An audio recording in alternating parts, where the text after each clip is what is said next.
The World Cup is the greatest sporting event in the entire world. So today, I've gone through every tournament since 2002 to show you exactly what makes this so great. So sit back, grab some popcorn, and enjoy every World Cup since 2002. 4 years before the 2002 World Cup, Ronaldo Nazario suffered a seizure hours before the 1998 final against France. It was meant to be the night he became football's next great icon. Instead, it became one of sport's greatest mysteries and the beginning of a brutal decline, as injuries in 1999 and 2000 threatened to end his entire career. But somehow, against the odds, R9 returned in time for the 2002 World Cup, chasing redemption on football's biggest stage. But with Zinedine Zidane, Michael Ballack, and Luis Figo leading rival nations, nothing about his comeback would be simple. This is not just the story of any football tournament, this is the story of a World Cup defined by chaos, brilliance, and one of football's greatest redemption arcs. This is the entire story of the 2002 World Cup.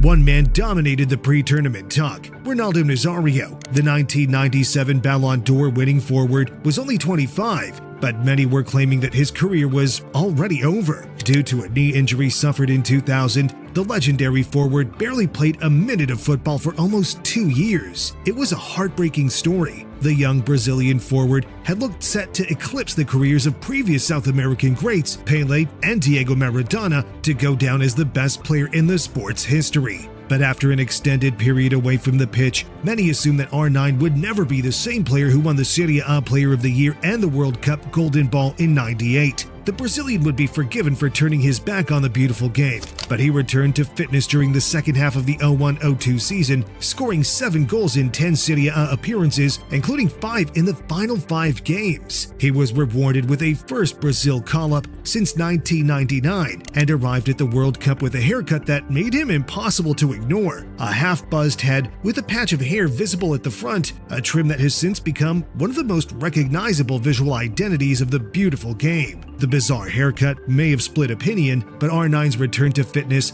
offered renewed hope. And despite having Roberto Carlos, Cafu, and Lucio in the team, they certainly needed it. They lost the '98 final 3-0 to France. Their final conquerors were elite, going on to also win the European Championships in 2000. France's team for the '02 tournaments featured the dazzling Zinedine Zidane, who was proving to be the best midfielder of a generation, if not all time. He was given creative freedom as a defensive midfielder. Patrick Vieira was there to clean up any turnovers, while his club-level teammate Thierry Henry added a terrifying dimension to their attack. A team that was filled with world-class talent looked almost unbeatable, and many tipped them to win their 3rd consecutive major tournament. There were other teams at the World Cup who could also cause an upset. England, Germany, and Spain each had reasonably strong squads, but the betting odds and opinions of football experts all pointed to another battle between Brazil and France for world supremacy.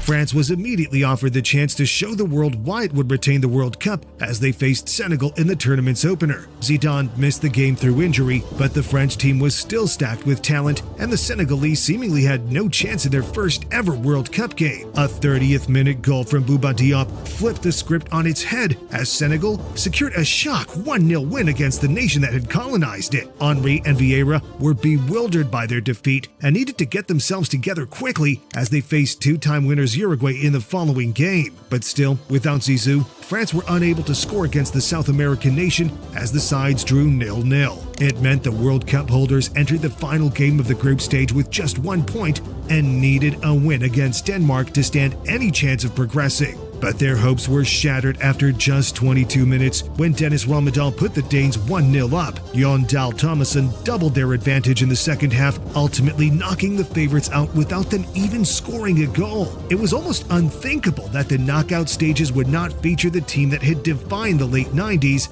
but it showed that the tournament's overall quality was strong and that no team would be safe from the underdogs, a theme that would become synonymous with the tournament as more giants later fell to dark horses. Denmark and Senegal Senegal progressed from Group A, and the World Cup suddenly appeared wide open. One nation who were ready to capitalize on France's group stage failure was Spain, who picked up maximum points from Group B after Paraguay, Slovenia, and South Africa, scoring 3 goals in each match. But Spain's 9 was nothing compared to Brazil's 11, 4 of which were scored by a relentless Ronaldo Nazario. His 4 goals were scored from inside the box, and none of them had any danger of winning a Puskas, but that was arguably what made R9's group stage form so promising. While R9's trickery earned him the label Step Over King, many of his goals during the late 90s came as a result of athleticism rather than skill. He was among the fastest players in the game, and critics claimed that a 2-year knee injury would slow him down, killing his most deadly asset. But even if the Brazilian was a touch slower, he was still just as lethal in front of goal. His striker's instinct had arguably got even better, as he was forced to watch games more closely rather than making 40-yard sprints, and scored goals by being in the right place at the right time. His comeback arc was well underway, but whether it would be remembered as a heartwarming story or a legendary footballing tale would be established in the knockout stages, which Brazil qualified for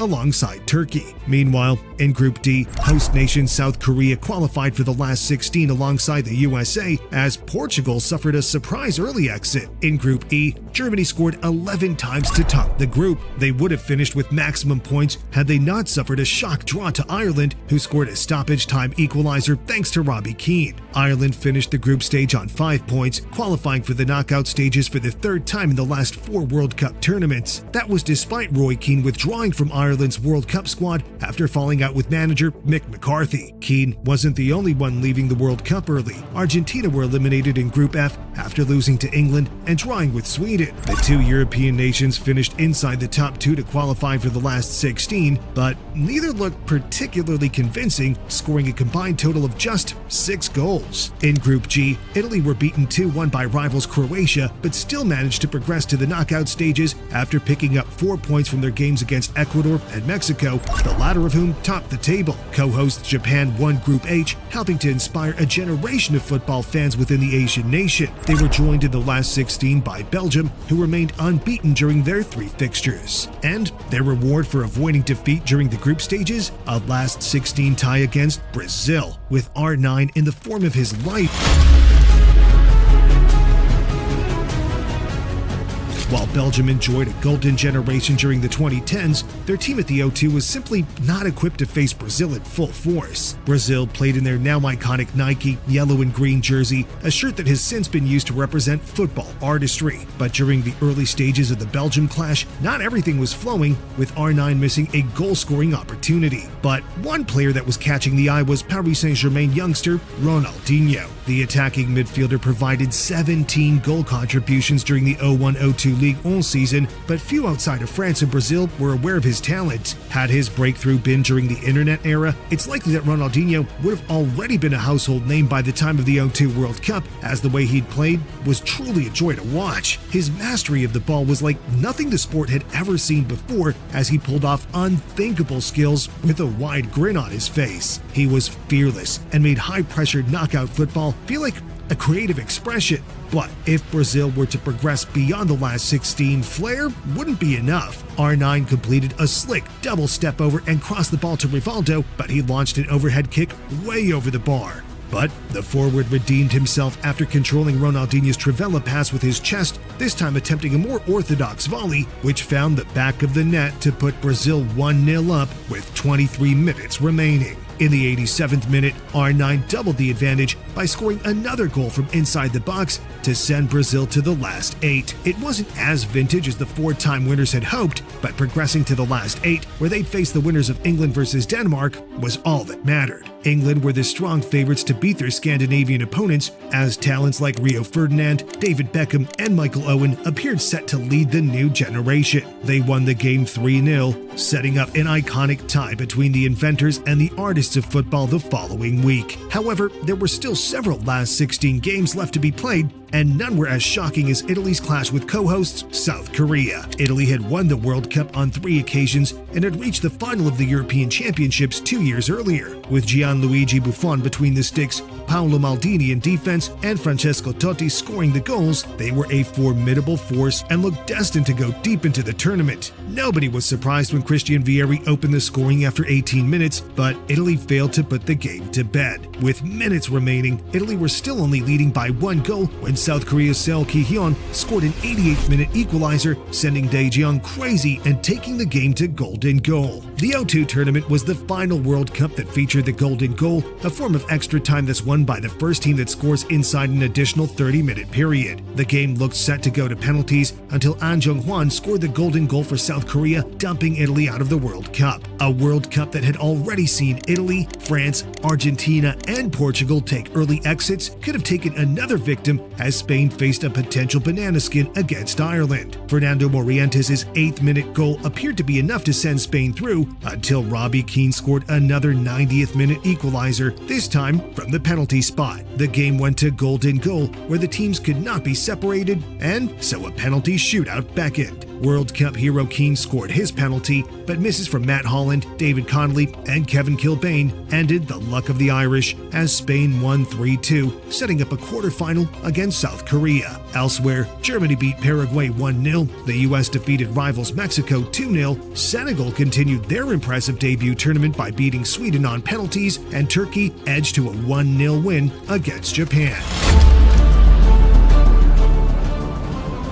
England versus Brazil. The inventors versus the artists was undoubtedly the tie of the quarterfinals. It was a clash of styles, with England's defense emerging amongst the most reliable in the tournament. Across their 4 matches, they conceded on just a single occasion, as Rio Ferdinand, Sol Campbell, and Ashley Cole combined to create a defense that looked capable of winning the tournament. After all, World Cup trophies are rarely won by the teams with the most gifted attacking players, but by those who can control games and prevent the opposition from scoring. But controlling the game against Brazil would be challenging given the mismatch in technical quality between the two teams. Roberto Carlos was the game's most technically gifted defender. Ronaldinho was lighting up the tournament with his skill, and R9 stepovers were returning as the forward looked filled with confidence. But while R9 had been sidelined with injury during the early 2000s, a new electric striker had replaced him as the game's most promising up-and-coming forward, Michael Owen. The Liverpool star won the Ballon d'Or in 2001 after scoring 31 goals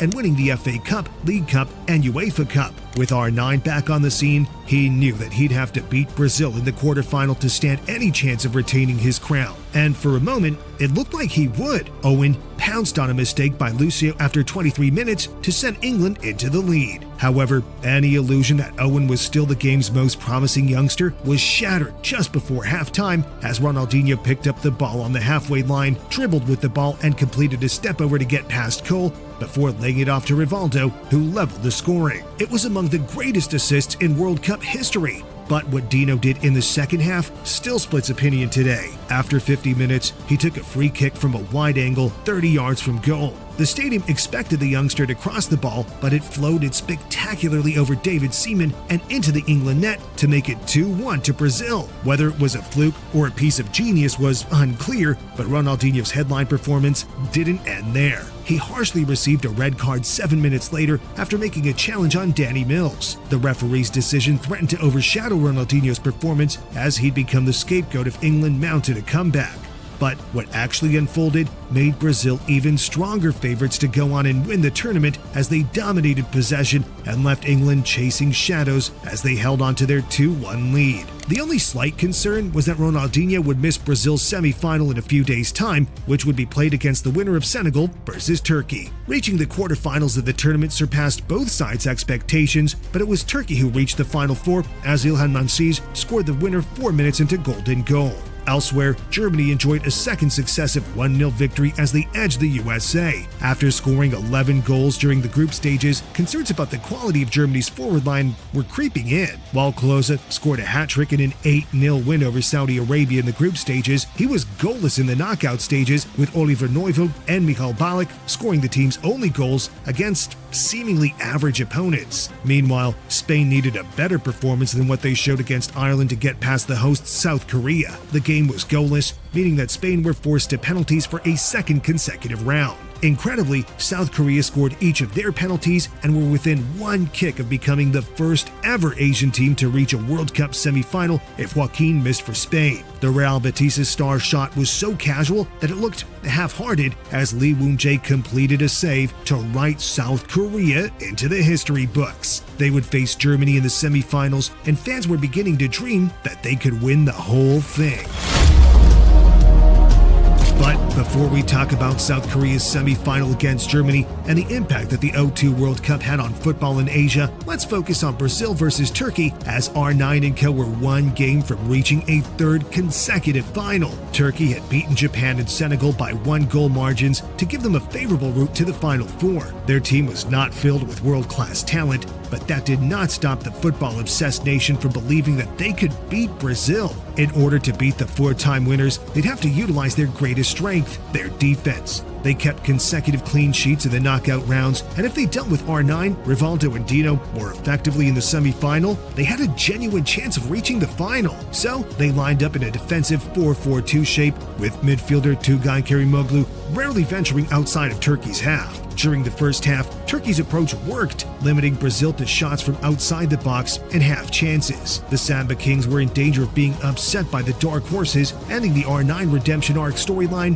when a piece of magic won them the game. Ronaldo Nazario picked up the ball in a position where he was of no threat to Turkey's goal before dribbling intelligently into the box and producing a toe poke finish which caught goalkeeper Rüştü Reçber off guard and ended up in the net. The forward circled off, celebrating his 6th goal of the tournament, while Brazil's bench jumped for joy, knowing that their place in the final was all but secured. During the latter stages of the game, Brazil found their rhythm and, despite not adding to their lead, showed the flair, effortlessness, and creativity synonymous with their teams of the past. At this point, just winning the tournament wasn't enough. Brazil won their 4th World Cup in '94 by playing a defensive style of football that didn't feel like it belonged to such a soulful country. While they added a 4th star to their shirt, the victory is rarely spoken of 30 years later. In '02, they wanted to win a World Cup so beautiful that it would be remembered for generations. If Brazil's football was like a painting, South Korea's was like a novel, because nobody envisaged that they'd end up in the semi-final, and even the scriptwriters couldn't have dared to write that they'd beat Germany in the other semi. South Korea's journey to the Final Four had already done something magical. Studies after the World Cup found that it had boosted the confidence of local people who had lost faith in the nation after its financial crash in 1997. It had offered a new opportunity of national pride,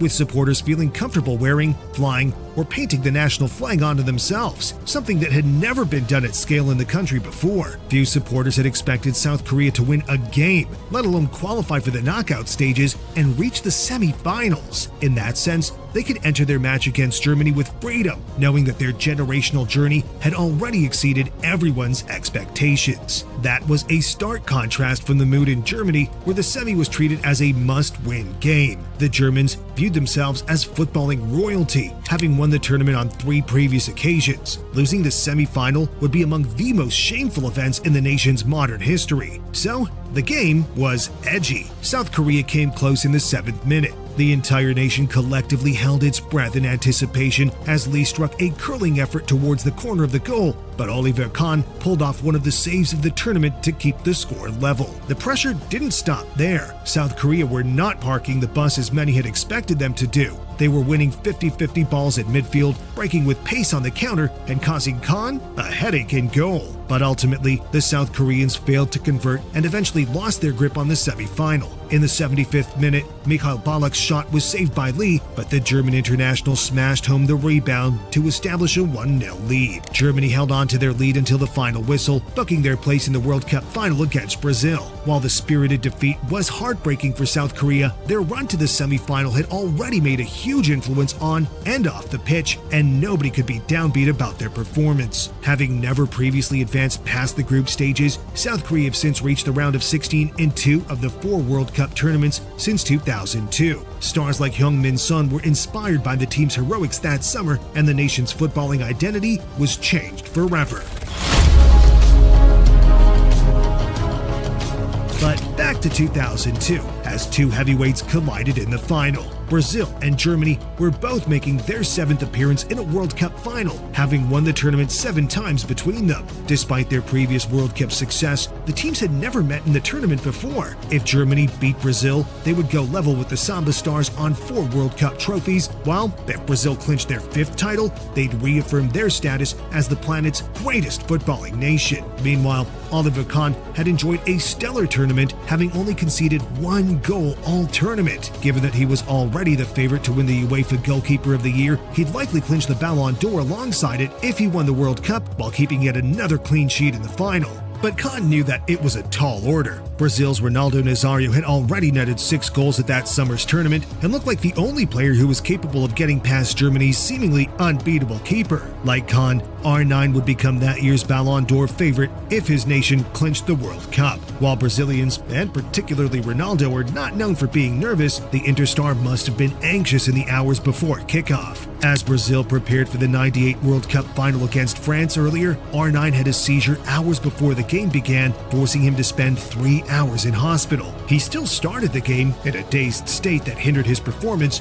but Brazil were hammered 3-0 by the French, and re-experiencing that emotion 4 years later, after the injuries, the doubts, and the eventual comeback would have been almost unbearable. So, all eyes were on R9 as the two teams warmed up at the International Stadium Yokohama. The forward got through the pre-match rituals without suffering another blow and lined up alongside Brazil's Samba Stars ahead of one of the most anticipated finals in World Cup history. Like the rest of the Brazilian players, R9 looked relaxed. They strutted onto the pitch and shook the hands of Germany's stars who, by contrast, looked stiff and under pressure. Just by looking at the body language of the two sets of players, it already felt like there was only one winner. Early in the first half, Ronaldinho played an exquisite through ball for Ronaldo to simply place home, but the step-over King's shot trickled way wide of the goal. Perhaps the fairy tale comeback story was not destined to be. Dino slipped him in behind again moments later, but R9 struggled to get the ball under control and was eventually claimed by Kahn. Another opportunity fell to Ronaldo before the end of the first half as the ball fell to him inside the Germany box, but R9's shot was smashed straight into Kahn's imposing frame. The stopper looked unbeatable, and if Germany could produce a bit of magic at the other end, he might just snatch the glory and the Ballon d'Or trophy from Ronaldo. The sides entered the break at 0-0, but Ronaldo could not let missing 3 opportunities during the opening 45 minutes hinder his confidence. The most important thing was that Brazil were dominating the game. Ronaldinho was pulling the strings, and more chances would fall if they continued playing in the same style. And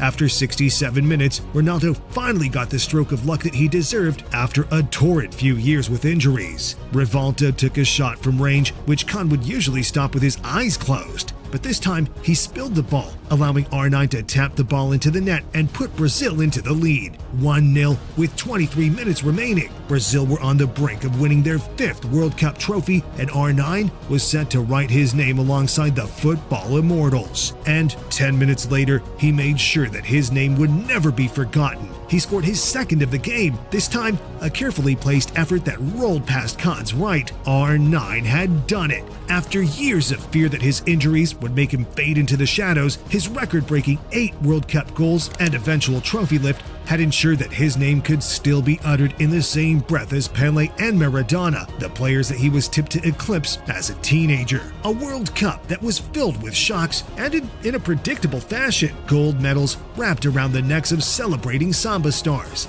and R9 posing with the tournament's golden boot. But Brazil's 5th World Cup title wasn't just about Ronaldo. Ronaldinho played one of the greatest breakthrough World Cup campaigns in history, making himself football's most sought-after youngster and eventually signing for Barcelona in 2003. With R9 and Dino as the headliners, the team's overall style represented the Joga Bonito philosophy, to play beautifully, that had been missing from their last World Cup win when the Stars of '94 were criticized for being pragmatic and anti-Brazilian despite lifting the trophy. 2002 was the crowning moment of Brazil's modern history and a tournament that changed football forever. R9 won that year's Ballon d'Or and transferred to Real Madrid, ensuring that his story was not defined by the injuries that plagued his early 20s. But The '06 World Cup had no option but to be iconic. Almost every major nation had star-studded squads featuring legends from the 90s and early 2000s, alongside emerging wonder kids who would define football in the 21st century. Predicting a winner between the usual candidates before a ball was kicked was almost impossible, and hardly any of the favorites flopped, meaning that the latter stages were filled with epic head-to-head clashes between the world's best. But it wasn't just the quality of football that made '06 special. Hosted in Germany, a nation of footballing royalty, the atmosphere, identity, and spectacle were unmatched. Not to mention the tournament would end with one of the most shocking moments in football history. This is the entire story of the '06 World Cup. There's arguably no greater country on earth to host a World Cup tournament than Germany. The Central European nation is home to large, atmospheric stadiums like the Allianz Arena, Signal Iduna Park, and Olympiastadion, and supporters from all over the planet flock to Germany in their thousands for the month-long celebration of football. Brazil entered the tournament as the holders, having danced their way to glory in '02 with R9, Ronaldinho, and Roberto Carlos reminding the world why we love the beautiful game. The trio would return for the '06 World Cup as the Samba Kings looked to retain their title, but this time they'd have strong competition. France had a sublime squad that featured Thierry Henry, Patrick Vieira, and Zinedine Zidane, who had announced that he'd retire at the end of the tournament. Zizou had already lifted the World Cup, Champions League, and several league titles, so his final tournament was as much about showing the world his sublime balance, control, and skill for one last time as it was about hunting for another trophy. England arrived in Germany with their greatest team in decades, as Rio Ferdinand partnered with John Terry in defense, Steven Gerrard and Frank Lampard combined in midfield, Wayne Rooney and Michael Owen led the line. There was a feeling of optimism, bordering on arrogance, about England's chances that summer. But while the English believed that they had the best team on the planet, there were other teams who could make similar claims. Spain had Xavi, Andres Iniesta, and Fernando Torres, among others, while the Dutch had a scary attack featuring Arjen Robben, Ruud van Nistelrooy, and Robin van Persie. Meanwhile, Cristiano Ronaldo and Lionel Messi traveled to their first World Cup finals with Portugal and Argentina as fresh-faced youngsters ready to change the future of football forever. The tournament of a generation got underway as hosts Germany faced Costa Rica. It took fewer than 7 minutes for the celebrations to begin as Philipp Lahm cut in from the left-hand side to score a terrific opening goal. Germany continued in similar vein, winning the opener 4-2 before beating Poland 1-0 with a last-minute winner, and Ecuador 3-0 thanks to goals from their likable strike duo of Lucas Podolski and Miroslav Klose. Ecuador won their 2 additional games and joined Germany in the knockout stages. In Group B, England won their opening 2 games against Paraguay and Trinidad and Tobago before drawing with Sweden, a game in which Joe Cole scored a sublime goal of the tournament contender. The draw ensured that both teams qualified for the last 16 on 7 and 5 points respectively. Lionel Messi scored his first World Cup goal as Argentina beat Serbia and Montenegro 6-0 on their way to topping Group C. The only game the Argentines failed to win was a 0-0 draw against the Netherlands, who also picked up 7 points to progress in second place. It was as if the rivalry between Ronaldo and Messi was born at the '06 World Cup, because the day after Leo netted his first goal, CR7 grabbed his first during a 2-0 win over Iran. Portugal won each of their 3 Group D matches and qualified for the last 16 alongside Mexico. Italy were quietly confident about their chances at the World Cup and enjoyed a steady Group E, picking up 7 points against Ghana, the US, and the Czech Republic. Ghana's victories against the US and the Czechs ensured that they qualified alongside Italy. Brazil were scintillating in Group F, scoring 7 goals and picking up 9 points. The highlight of Brazil's group stage performance was a 4-1 victory over Japan, in which R9 scored a brace to become the tournament's all-time joint top goal scorer. Meanwhile, Australia made history by finishing second in the group and qualifying for the knockout stages for the first time, securing 4 points from their games against Japan and Croatia. France were disappointing in Group G, failing to win either of their opening 2 games against Switzerland and South Korea. They were on the brink of a shock early elimination before second-half goals from Vieira and Henry secured a 2-0 win against Togo to finish in second place, while Switzerland topped the group. Fernando Torres scored 3 times and David Villa scored twice as Spain topped Group H while winning each of their games. Their young team was largely unproven on the world stage, but they looked unflustered and played arguably the most expansive football of any team at the tournament. Ukraine were runners-up after enjoying victories against Saudi Arabia and Tunisia.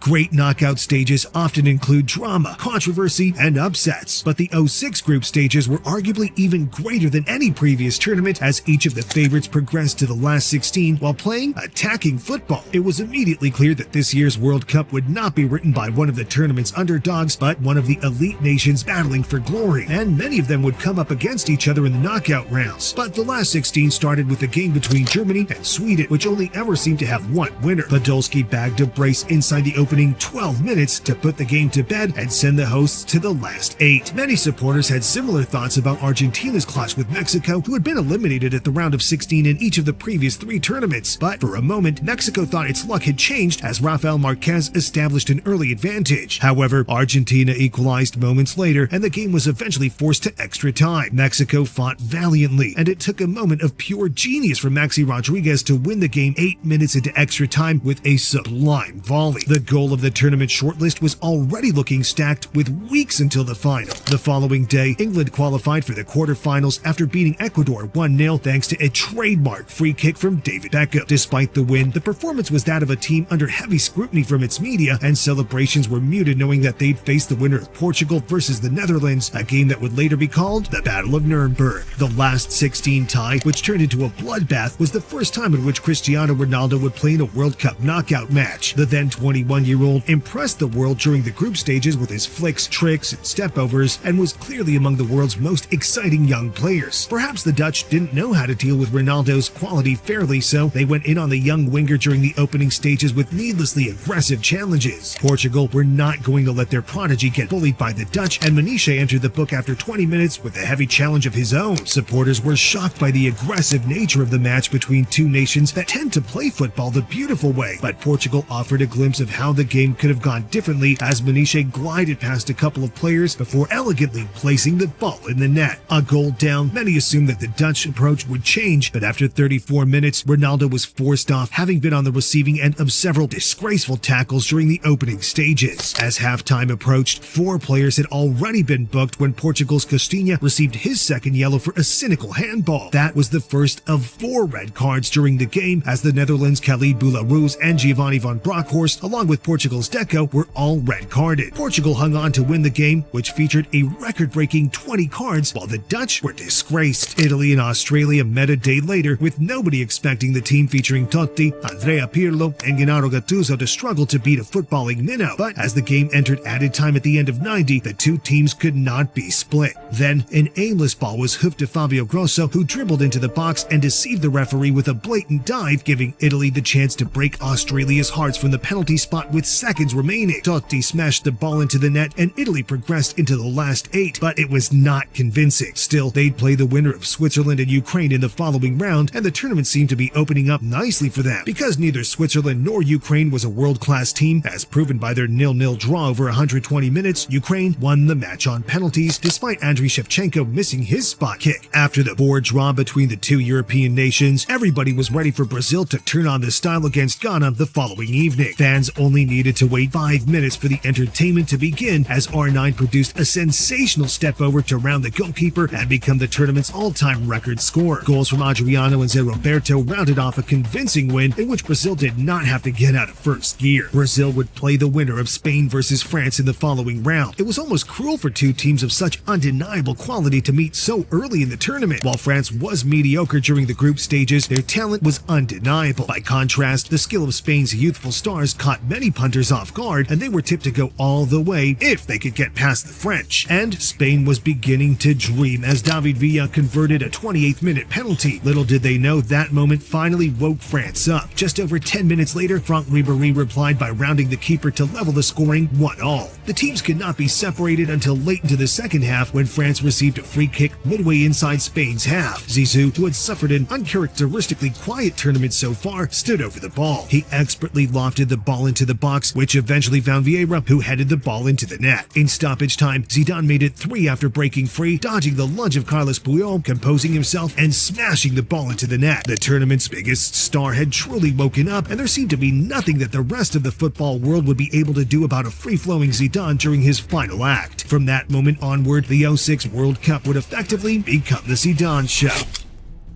But before 36-year-old Zidane would shock the world by producing an all-timer performance against Brazil, Germany would face Argentina in the tournament's first quarterfinal. The hosts were growing in confidence and had the 72,000 Olympia Stadion behind them for their clash against the South Americans. However, Roberto Ayala shocked Berlin by converting Juan Roman Riquelme's corner. The Argentines looked set to win until Miroslav Klose equalized 9 minutes from time, sending the tie to extra time and eventually penalties. Germany scored each of their penalties, while Ayala and Esteban Cambiaso missed for Argentina, sending them out of the tournament. Lionel Messi returned to Argentina having scored 1 goal in 4 appearances, showing small flashes of brilliance. But to win a World Cup, you need more than flashes of brilliance, and Italy knew that if they were serious about lifting the trophy that summer, they'd need to start putting some meaningful performances together, starting with their quarterfinal clash with Ukraine. Eager to prove themselves to the world, Italy opened the scoring after 6 minutes with a long-range effort from Gianluca Zambrotta. Like France, Italy seemed to have finally woken up and rounding off their resounding victory with 2 second-half goals from Luca Toni. Even if their attacking football was not the brightest, Italy had reached the semi-finals while only conceding a single goal throughout the entire tournament. Gianluigi Buffon was imperious in goal and was protected by an excellent defensive line led by Fabio Cannavaro. Many began to nickname the defender the Berlin Wall, and if he could continue being so faultless throughout the remainder of the tournament, there was no limit on how far Italy could progress, even if they were to come up against R9, Zidane, or Klose.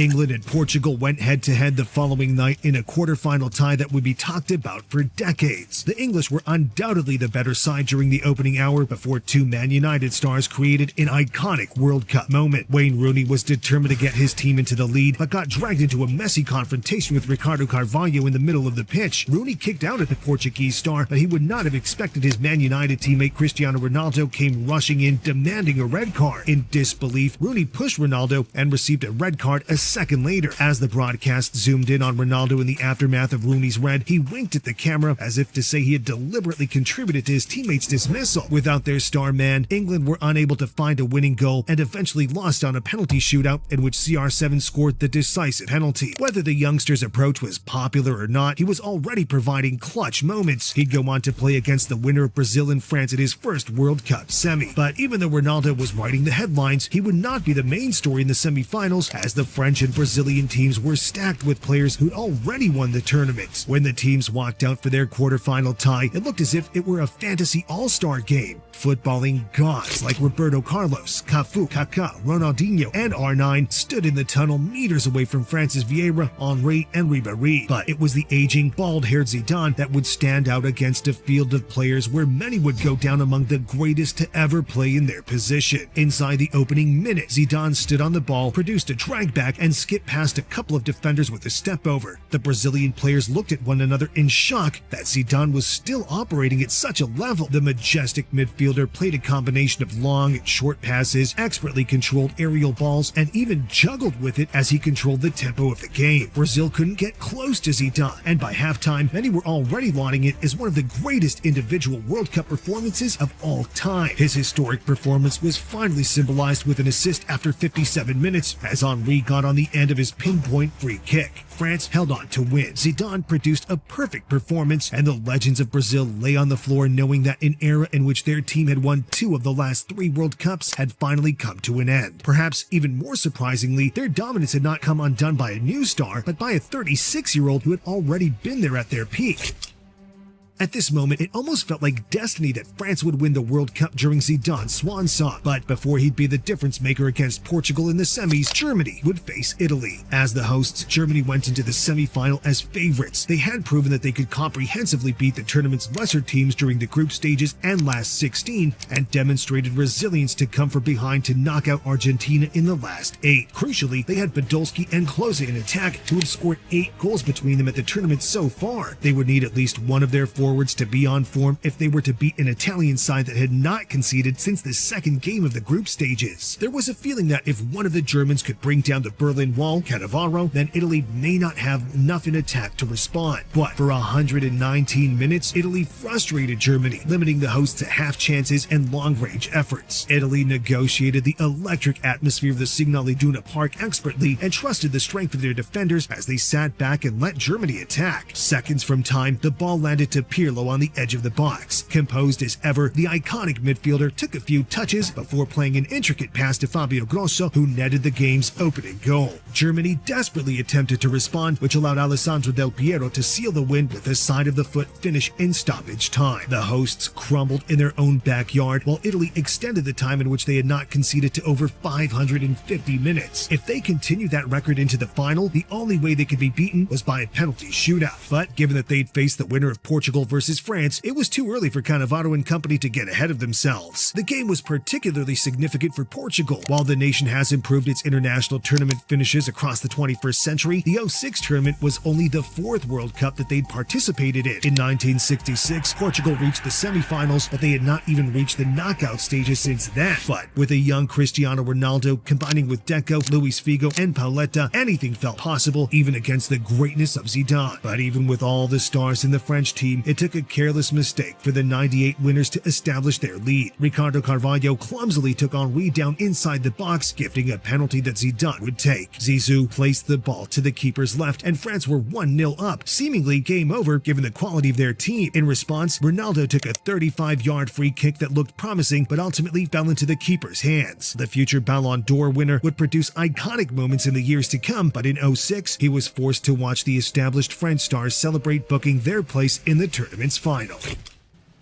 France versus Italy, a game between one of Europe's greatest footballing nations of the 20th century, Italy, and one that would become iconic in the modern era. Italy had previously won the World Cup in 1934, 1938, and 1982, while France inspired a new generation with their triumph in 1998. It was a final of contrasting styles, attack versus defense, flair versus structure, new versus old. For that reason, combined with the Zidane swan song factor, many neutrals wanted the French to win their second World Cup. After all, Henry was also among the most likable players of the era, while Vieira had been dominant in the Premier League for several seasons. So the world stopped, with many expecting the artistry of France to finally unlock the Italian defense, and after just 7 minutes, it finally happened. Italy conceded for the first time since their draw with the US. Marco Materazzi took down Florent Malouda inside the box, giving the referee no choice but to award a penalty. Zidane stepped up and attempted the audacious, a Panenka in the World Cup final. Whether the genius attempted his penalty to hit the bar on his way in is unclear, but it needed a moment of creativity and genuine courage to finally get past Buffon. With Italy's crazy clean sheet record over,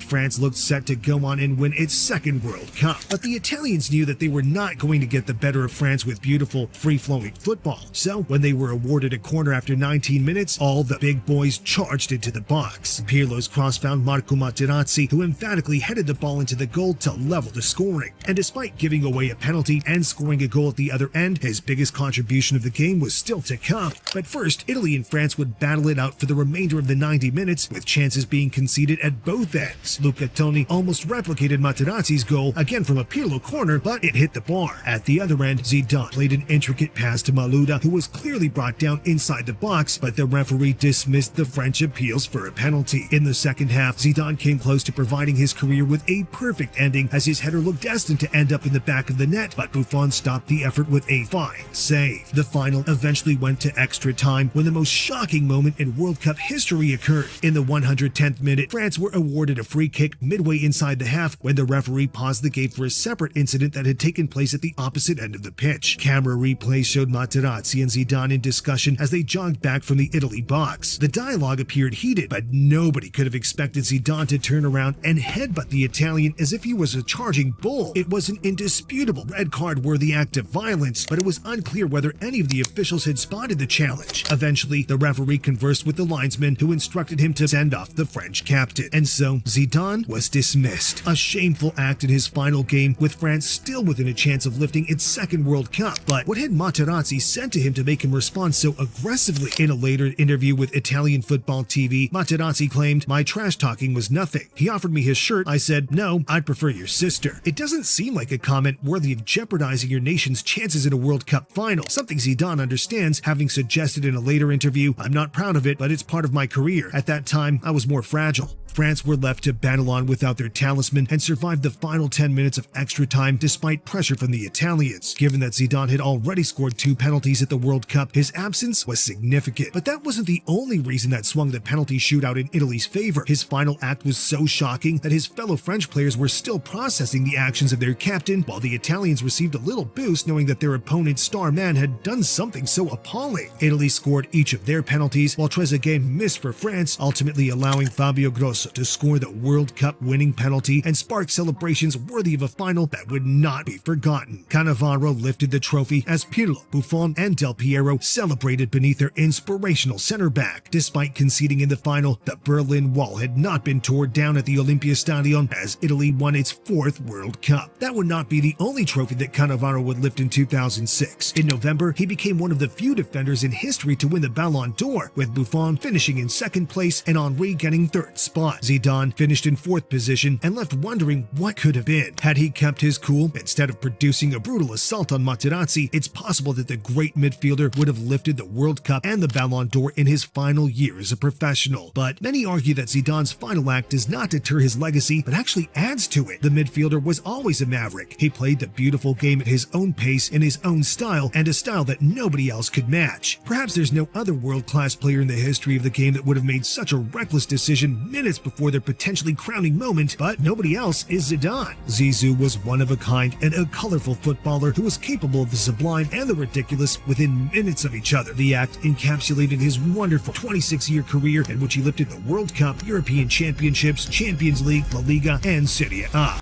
But the 2010 World Cup was absolute chaos. It's Shabalala! Goal! Bafana! Bafana! Vuvuzelas roared across South Africa, and the unpredictable Jabulani swerved through the air, making this feel out of this world. Goals that crossed the line weren't given. Handballs broke the hearts of a nation. Legends were born, and these are only a few of the things that make the first World Cup in Africa one of the greatest of all time. In 2010, football was entering a golden age. Pep Guardiola's Barcelona team won the 2009 Champions League against Manchester United while playing some of the most breathtaking football the sport had ever seen. While Lionel Messi was the team's figurehead, Barca's Spanish-born midfielders, Sergio Busquets, Xavi, and Andres Iniesta, were the team's heartbeat, revolutionizing possession-based football. They passed the ball in triangles, rarely taking more than 1 or 2 touches to humiliate almost every opposition they faced, and luckily for the Spanish national team, the trio were equally effective on the international stage, winning the 2008 European Championships in a similar style. Several other stars who made that Barcelona team almost unstoppable, such as Gerard Piqué, Carlos Puyol, and David Villa, were also included in Spain's 2010 World Cup squad. While they entered the tournament as clear favorites, there were concerns about whether Barca's stars would cooperate with Spain's Real Madrid superstars such as Sergio Ramos, Alvaro Arbeloa, and Xabi Alonso. At the time, the El Clasico derby was at its fiercest, with world-class players clashing on every occasion when the rivals met. Could Spain keep their star-studded squad together to win a 2nd consecutive international tournament? After all, they'd have competition. Their 2008 European Championships opponents, Germany, looked almost equally as impressive. The nation had numerous exciting young talents, including Bastian Schweinsteiger, Mesut Özil, and Toni Kroos, who could play one-touch passes among themselves to control matches. Meanwhile, it would be the first World Cup in which Lionel Messi and Cristiano Ronaldo would play in their prime years. Both were in their mid-20s, and each won one of the last 2 Ballon d'Or trophies. While neither of their respective nations, Argentina, who were managed by Diego Maradona, and Portugal was ranked among the tournament's most electric, there was a genuine feeling that one of the godlike talents could carry their nation to the World Cup. Any player who would guide their team to the tournament would have to understand how to manipulate the controversial Jabulani ball. The Adidas ball was designed in a way that made it swerve unpredictably, making it difficult for goalkeepers to handle. Before the tournament began, goalkeeper Gianluigi Buffon said the new model is absolutely inadequate, and I think it's shameful letting play such an important competition where a lot of champions take part with a ball like this. While Brazilian striker Luis Fabiano called the ball supernatural, as it unpredictably changed direction when traveling through the air. Not only was the ball unusual, but so was the South African crowd, who used vuvuzelas to create an atmosphere unlike anything that elite-level football had ever previously seen. So, who would win this unique-feeling World Cup tournament, and what stories would emerge along the way?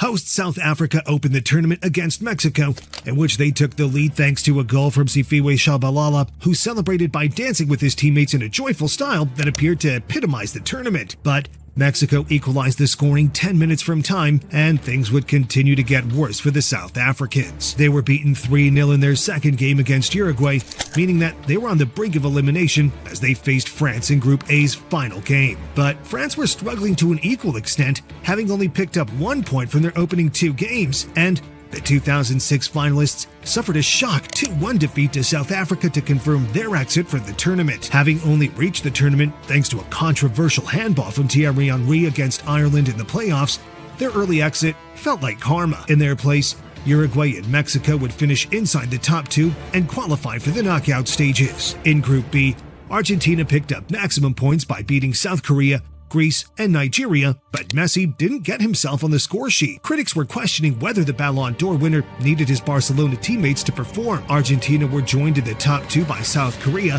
who finished with 4 points. In Group C, England's golden generation had passed its peak, but everybody still expected them to walk a group that featured the United States, Slovenia, and Algeria. But draws in their opening 2 games against the US and Algeria meant that they had to beat Slovenia in the final game. Jermaine Defoe scored the game's only goal, sending England to the knockout stages along the US, who also picked up 5 points thanks to a last-minute winner from Landon Donovan in the final game. Germany began Group D in style by thrashing Australia 4-0 thanks to goals from Lukas Podolski, Miroslav Klose, Thomas Müller, and Kakao. But expectations that the Germans could cruise to the trophy diminished slightly after they lost 1-0 to Serbia and only beat Ghana by a single goal. But Ghana were hardly in opposition to be written off, picking up 4 points and joining Germany inside the top 2. The Netherlands picked up 9 points in Group E by beating Denmark, Japan, and Cameroon. While the Dutch were winning games, they were uncharacteristically pragmatic and beating teams with efficiency rather than by utilizing total football. Japan finished in second place after wins against Cameroon and Denmark. Group F featured World Cup holders Italy. However, several of the legends, such as Marco Materazzi, Alessandro Nesta, and Alessandro Del Piero, who had helped them defeat France on penalties in the final, were not part of the squad. Meanwhile, other stars from that team, including Fabio Cannavaro, Gianluigi Buffon, and Gennaro Gattuso, had passed their prime and were entering their twilight years.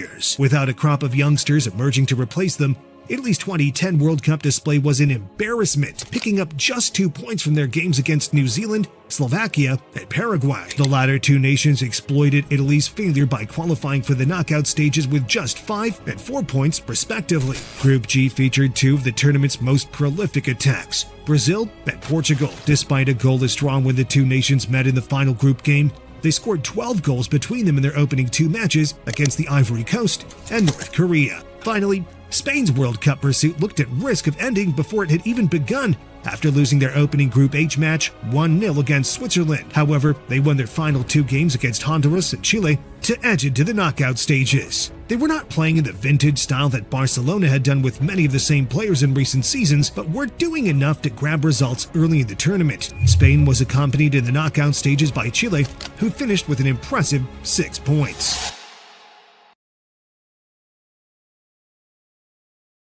With the 2 finalists of the previous World Cup, Italy and France, suffering early exits, the tournament appeared wide open as the last 16 got underway. Still, few of the elite nations had displayed their best football during the group stages. Argentina and the Netherlands picked up maximum points, but rarely enthralled. Spain were not as fluid as they were during the 2008 European Championships. Brazil and Portugal were inconsistent, while Germany struggled after their opening day victory over Australia. As such, 2010 had the potential to be a year in which an underdog could lift the trophy, or at least get itself to the final. The bracket was uneven, with Brazil and the Netherlands representing the only elite nations on one side of the draw. Meanwhile, Germany, Spain, Argentina, Portugal, and England were crammed into the other side, meaning that there would be some heavyweight clashes early in the tournament. But first, the round of 16 began with Uruguay versus South Korea. Luis Suarez introduced himself to global football audiences after notching his second and third goals of the tournament to help Uruguay to a 2-1 victory. It certainly would not be the promising young striker's final involvement in the tournament, but we'll get to that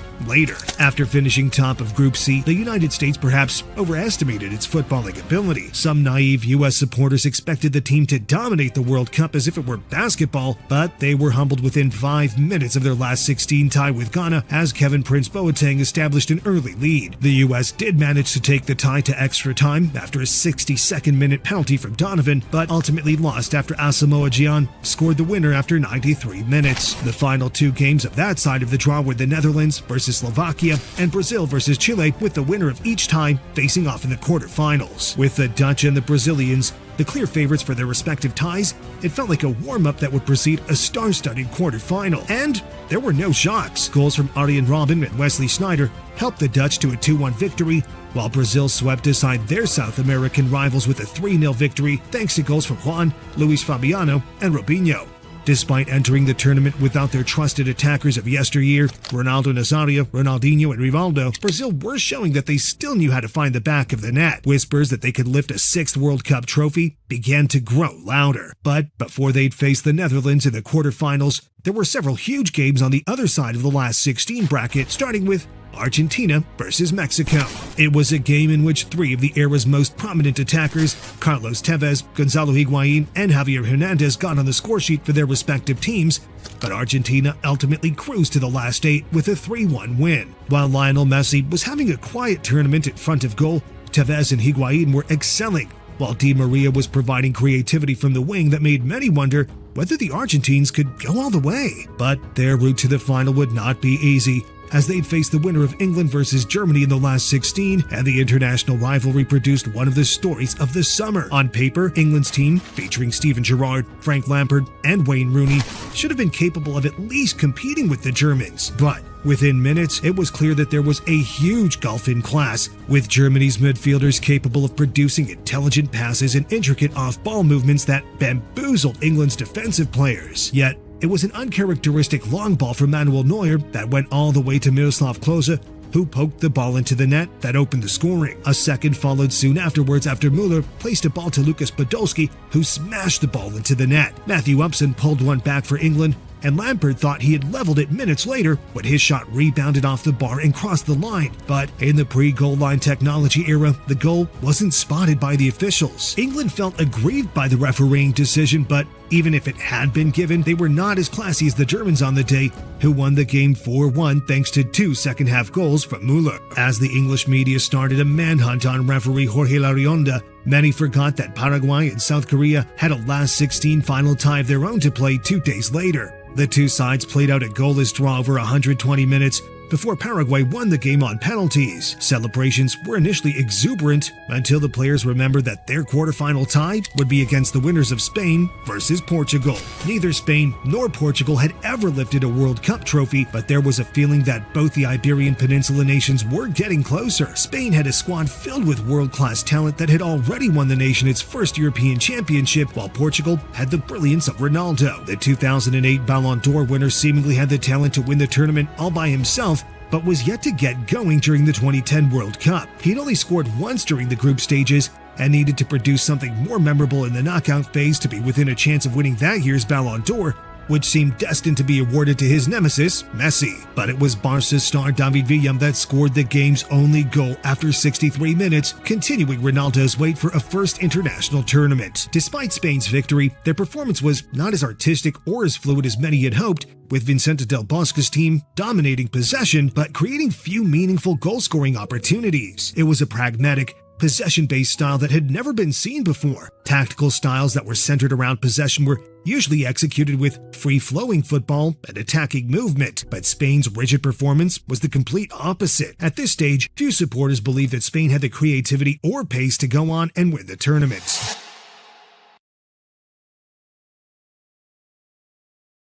But before Spain had another chance to show the world their credentials, Uruguay and Ghana would get the quarterfinal action underway. The fixture might not have been built up as the game of the round, but what actually unfolded produced one of the most iconic stories in World Cup history. For Ghana, the stakes couldn't be higher. Win, and they'd become the first African nation to ever reach the semifinals of a World Cup. Having already defeated the United States and Serbia, many felt that they were capable of competing with their South American opposition, but Uruguay themselves were evolving from the tournament's dark horse to actual contenders. They cruised through the group stages without conceding a goal and had two top-tier forwards in Diego Forlan and Luis Suarez. Yet, it was Ghana's Sully Muntari who opened the scoring just before halftime with a long-range effort that underlined the efficiency of the Jabulani ball. It swerved in an unusual beach ball-like style, leaving Fernando Muslera rooted to the spot.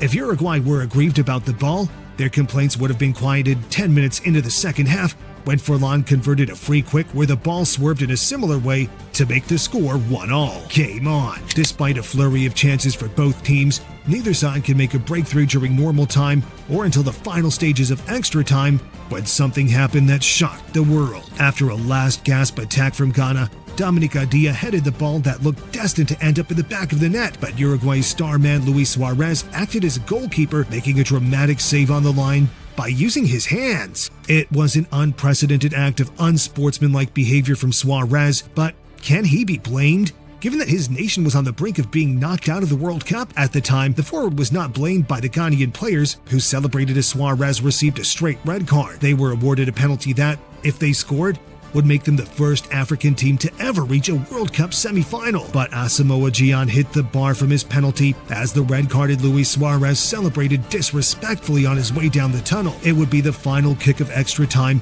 forcing Ghana to prepare for a shootout, having already missed a pressure penalty moments earlier. Gyan converted during the shootout, but misses from John Mensah and Dominic Adia meant that Sebastian Abreu could win the game for Uruguay. He sealed the shootout win with a cheeky Panenka, adding to the Ghanaian rage. In the days that followed, Suarez became public enemy number one in the West African nation, while pundits from across the world debated the morality of his actions. But Uruguay couldn't care less. They were through to the semifinals, where they'd face the winner of the Netherlands versus Brazil. It was a game between two nations that had revolutionized the beautiful game. Brazil introduced the world to the samba style in 1970, while the Dutch total football of 1974 reshaped how the game was played for decades. But neither side played in the beautiful styles that defined the past in 2010. Brazil opened the scoring as a direct ball was threaded through the center of the pitch, which Robinho effortlessly converted. However, the Dutch equalized after Sneijder crossed the ball into the box, missing everyone and ending up in the back of the net. The teams were level after 53 minutes, with both goals coming in unorthodox ways, and the game was won by a less than beautiful goal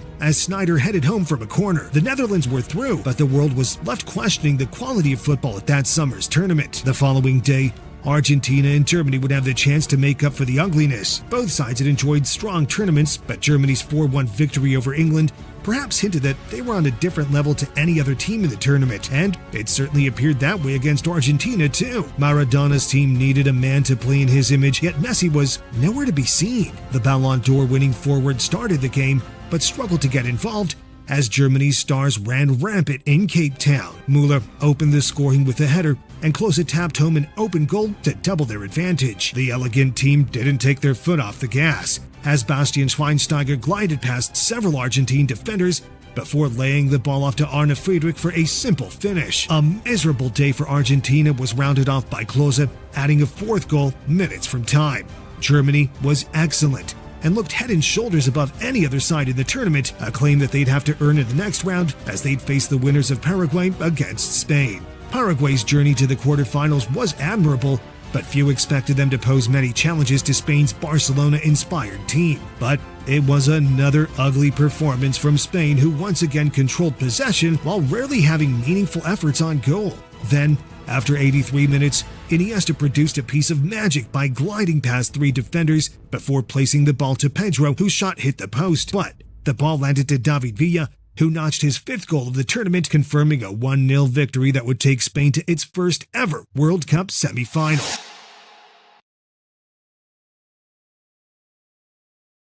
The semi-finals were made up of four teams that had been criticized throughout the tournament or had only reached the final of four by virtue of luck or controversy. While Uruguay's team was impressive, Suarez's handball against Ghana made neutrals root against them. Meanwhile, the Dutch were winning matches but playing with an ugly style that went against the nation's footballing philosophy. Germany was undoubtedly the best team at the tournament, but some had claimed they would have been eliminated had Frank Lampard's goal in the last 16 been awarded. Finally, Spain had been among the most underwhelming teams of the tournament. They were hyped as the most beautiful international football team in history before the World Cup began, but increasingly bored supporters as the summer went on. However, anybody who was disengaged by the summer's football would have been re-engaged by the 5-goal thriller between Uruguay and the Netherlands. A wonderful strike from Giovanni van Bronckhorst put the Netherlands ahead after 18 minutes, a position that few supporters expected them to squander. But Uruguay were always dangerous in attack and equalized through a 41st-minute long-range effort from Diego Forlan. The Jabulani ball was once questioned as it unorthodoxly flew past the keeper, but the Dutch were not ready to complain about the ball as they turned on the heat during the second half. After 70 minutes, Wesley Sneijder's deflected effort restored the Netherlands' lead, which was extended 3 minutes later as Arjen Robben got himself on the score sheet. It looked as if Bert van Marwijk's team had one foot in the final until Uruguay's Maxi Pereira scored the game's third goal from outside the box to reduce the deficit to 1. However, the Netherlands held on to reach their first World Cup final since 1978. During that tournament, Ernst Happel's team played with a swagger and identity that was remembered for decades afterwards. While the Dutch had not been as beautiful during the 2010 World Cup, they had consistently shown that they knew how to win ugly and would not fear their opponents in the final, whether it was the tiki-taka passing of Spain or the transitional play of Germany. The two heritage European nations met at the Moses Mabida Stadium the following night. Germany entered the semi-final as clear favorites, having scored a combined 8 in their previous 2 matches against England and Argentina. They had a lethal attacking trio of Klose, Podolski, and Müller, who had scored 11 goals between them at the tournament. With Kos, Özil, Khedira, and Schweinsteiger in the midfield positions, Lahm at defense, and Neuer between the sticks, they were emerging as a team that could dominate international football for a decade. By contrast, Spain won each of their knockout games by a single goal margin and were largely uninspiring during the group stages. Everybody had been waiting for Spain to arrive at the World Cup and play their scintillating best, but hopes that they would provide entertainment value had largely diminished as the semi-final beckoned. But surely a team that lined up with Iniesta, Xavi, Alonso, Busquets in midfield could find some creativity to make the game against Germany an all-timer. Well, it actually transpired in comparable fashion to their 1-0 victories over Portugal and Paraguay. Spain dominated the ball and prevented Germany from creating opportunities, but rarely created chances of their own until Puyol climbed the highest to convert Xavi's 73rd-minute corner to put them a goal ahead.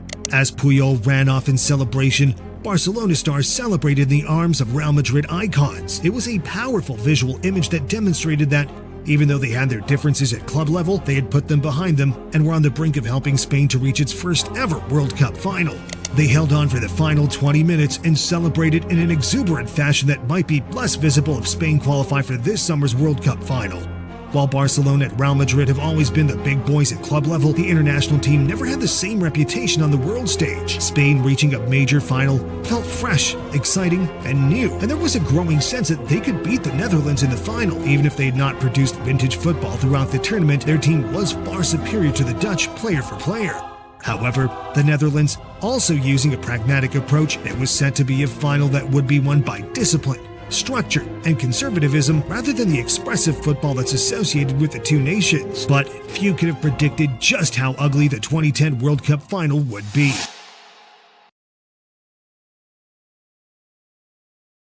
The Netherlands lined up in a 4-2-3-1 formation with Robin van Persie, Dirk Kuyt, Wesley Sneijder, and Arjen Robben, the team's most attacking players. Having scored 12 goals across the tournament so far, it appeared to be a team that was capable of breaking down Spain's defense, which had not conceded since their opening day defeat to Switzerland. With El Clasico rivals Sergio Ramos, Gerard Piqué, Carlos Puyol, Xabi Alonso, and Sergio Busquets occupying Spain's most defensive positions, the team rarely conceded chances through their possession dominance inside their half. Each player was elite on the ball and tired teams by passing from side to side before threatening the opposition's goal in the latter stages of the matches. While Xavi and Andres Iniesta were unable to get on the ball and create chances as frequently as they'd hope, it was a tactic that had worked for Spain throughout the tournament. With one game standing between them and their nation's first World Cup win, they were set to use the same conservative approach. Nonetheless, the Dutch might have felt technically inferior to Spain because in the early stages of the game, it was clear they had one tactic: to unsettle their opponents through aggression. Several poor early challenges were made before Robin van Persie became the first player to enter the book after 15 minutes. Incredibly, that was the first of 14 cards that would be brandished during the final that turned into a bloodbath. After 28 minutes, Nigel de Jong made arguably the worst challenge ever in a World Cup final, delivering a shocking kung fu kick on Xabi Alonso, somehow leaving the exchange with just a yellow card. The Dutch were more than fortunate to keep 10 players on the field, but their tackling did not soften. After 56 minutes, Johnny Heitinga fouled David Villa and complained to the referee about what he believed to be a dive, only to find himself in the book. Even if the Netherlands' tackling was ugly, it was keeping them in the game, with neither side looking like scoring. In fact, Arjen Robben went clean through moments later to put the Dutch into the lead, but had his shot saved by Iker Casillas. Towards the end of the game, Xavi, Iniesta, and Villa started to combine more fluently, with the latter missing a golden opportunity towards the end of the 90. But the teams could not be separated, and the final went to extra time, where Heitinga received a red card after 109 minutes to swing the final in Spain's favor. With growing momentum and a man advantage, they had 10 minutes to exploit the Dutch before a penalty shootout would be called. Then, finally, after 116 minutes, the moment came. Fernando Torres attempted to cross the ball to Iniesta, but his pass was blocked, only to drop to Cesc Fabregas, who completed the pass himself and rolled it to the Barca star, who was unmarked inside the box. Iniesta was a silky midfielder, but he was rarely relied upon to be clutch in the box. Yet he took a touch, let the ball bounce, and smashed the ball into the net like a 20-goal-a-season striker to win Spain its first World Cup. After the final whistle, the Spanish players broke to their knees. They'd become the first European team since France in 2000 to win consecutive international tournaments and had managed to do so despite not playing at their best. But Spain's success was a reminder that international football victories are defined by control, defensive shape, and mentality as much as they are by creativity and flair. Even when the Spanish had arguably the most creative team in football history, manager Vicente del Bosque knew that ensuring his team did not get drawn into basketball matches and limited spaces defensively was the way to guarantee success. And it worked. Spain won the World Cup with the team playing cohesively, while individual stars like Lionel Messi and Cristiano Ronaldo had returned to their home nations weeks earlier. But the 2014 World Cup was a tournament like no other. Lionel Messi, Cristiano Ronaldo, and Neymar Jr. all entered the summer at the peak of their power, and the 4-week football festival was set to establish who the greatest player in world football was. We were also set to find out whether possession-based styles that dominated the previous few seasons was still the meta, and if anybody could stop Spain from winning their 4th consecutive international tournament. But what actually unfolded changed football history forever, starting a tactical revolution that defined how the game was played for the next decade. With wonder goals, early exits, and even bites on the way, this is the entire story of the 2014 World Cup. Takes the space. Marvelous. Herrera hit by Havertz. Oh, what a goal! It's Lionel Messi. The goal the world wants it. In it for Götze. Mario Götze for Germany. They find a way. For the first time since 1950, football was returning to its spiritual home, Brazil. While football, as we know it, was conceptualized on the muddy fields of industrial English and Scottish cities, the beautiful game was born on the streets and beaches of Brazil. The South American nation gave a sport once defined by brute force its beauty, rhythm, and soul. From the amateur level in favela cages to the international stages where Brazil won the World Cup on 5 occasions, the nation epitomized the Joga Bonito philosophy, to play beautifully. Each of the nation's 5 World Cup winning campaigns featured at least one player who defied what was considered ordinary in football. Even among the greats, Pelé was the figurehead of Brazil's early World Cup victories, combining flair with ruthless efficiency. Then came modern stars Romario, Ronaldo Nazario, and Ronaldinho, who lifted later World Cup trophies in an even more joyful style. R9 and Dino played with flair and creativity that broke the boundaries of elite-level sports, where success is often defined by discipline, strength, and tactics rather than the joyfulness of a dreaming kid on the Copacabana beach. The style inspired a generation of football fans and created the belief among Brazilians that it wasn't enough to just win. They must win while playing with the nation's flair. But after quarterfinal exits at the 06 and 2010 World Cups, Brazil found themselves in a mini-crisis without the trophy that had become synonymous with the nation for 12 years. However, that didn't create pessimism among the Brazilian population. The nation knew that they had an upcoming star that was perhaps capable of eclipsing the samba stars of yesteryear, Neymar Jr. The Brazilian skill moves were somehow more jaw-dropping than Dino's a decade earlier, as he lit up the Camp Nou with flicks, tricks, and the occasional impossible goal.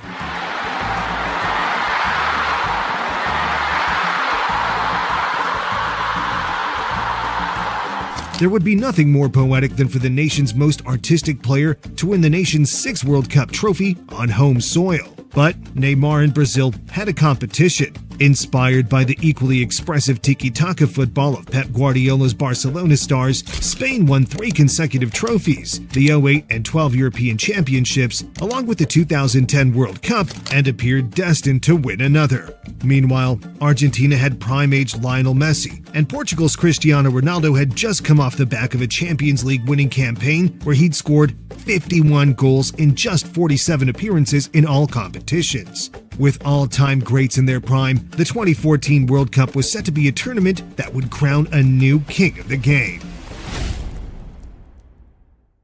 Arena Corinthians set the stage for the World Cup's opening game between Brazil and Croatia in Group A. An early own goal from Marcelo threatened to spoil the party, but a quick brace from Neymar before a stoppage-time effort from Oscar ensured the hosts won 3-1 on the opening day. A goalless draw against Mexico in the following game ramped up the pressure on the 5-time winners, but they responded emphatically in the final group fixture with a 4-1 win against Cameroon, including 2 goals from Neymar. Brazil topped the group, and Neymar had 4 goals in the opening 3 matches. The World Cup could hardly have started better for the hosts. Mexico joined Brazil in the last 16 after beating Cameroon and Croatia. The opening game of Group B saw a replay of the 2010 World Cup final between Spain and the Netherlands. Xabi Alonso opened the scoring with a 26th-minute penalty, and the Spanish must have already felt confident about landing a 4th consecutive trophy. But they were humbled quickly, with the Netherlands cruising to a 5-1 victory, the biggest win over a reigning World Cup champion in history. The game will always be remembered for Robin van Persie's incredible Puskas-nominated header, but the greatest goal of the tournament was still to come. Meanwhile, Chile defeated Australia during their opening game, meaning that Spain couldn't afford to lose to the South American nation in their second match, or they'd be eliminated from the World Cup. But a shock 2-0 victory, thanks to first-half goals from Eduardo Vargas and Charles Aranguiz, confirmed Spain's early elimination. Chile finished second in the group, while the free-scoring Dutch finished in first after winning their final 2 games 3-2 and 2-0. In Group C, youngster James Rodriguez scored on 3 occasions as Colombia picked up maximum points against Greece, the Ivory Coast, and Japan to top the group. Greece finished in second place thanks to an iconic 93rd minute winner from Giorgio Samaras in the final game against the Ivory Coast.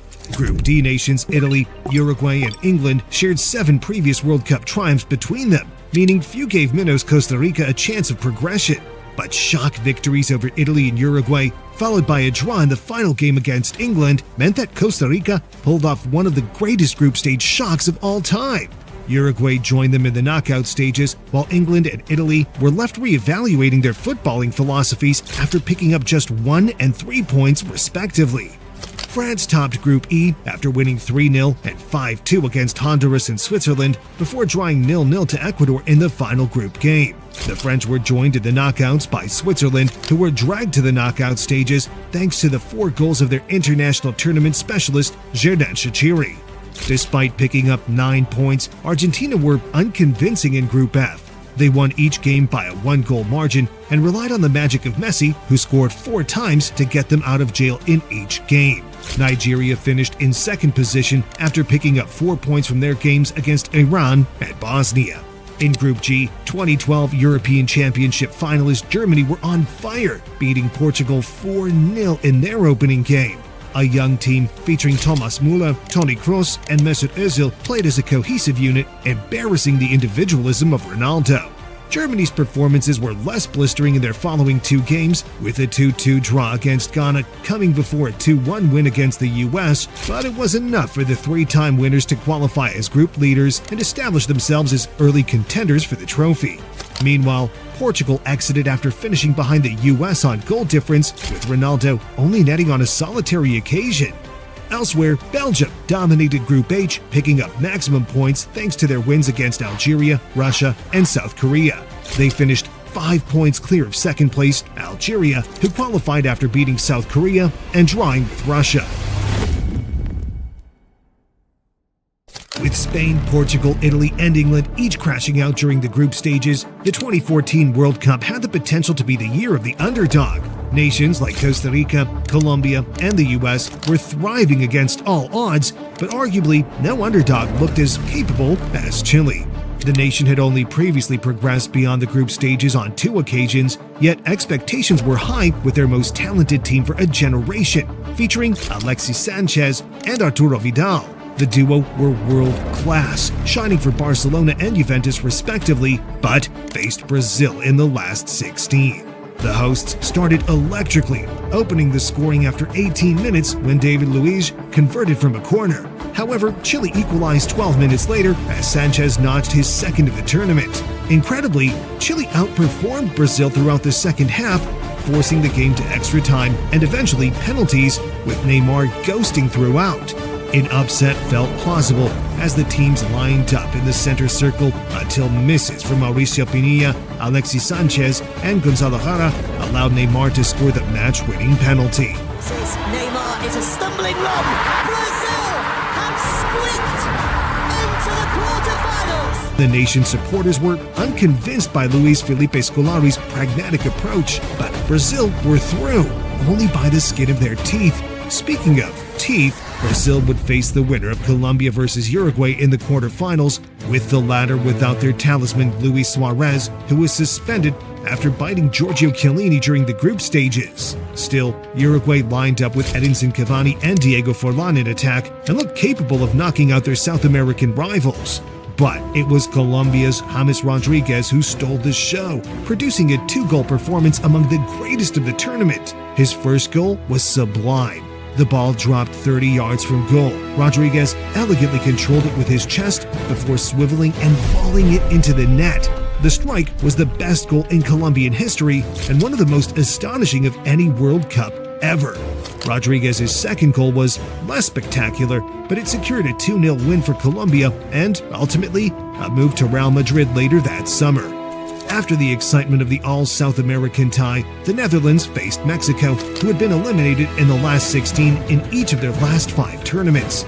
Having only dropped points to Brazil during the 2014 tournament, many believed that Mexico could finally break their last 16 curse, even if their opposition was the Netherlands. And it seemed like their newfound confidence was justifiable, as they led the Dutch until the 88th minute. However, the nation feared for the worst when Wesley Sneijder equalized just before stoppage time and collectively fell to its knees when Klaas-Jan Huntelaar completed the turnaround in the 94th minute. For a place in the quarterfinals of the World Cup. Huntelaar scores!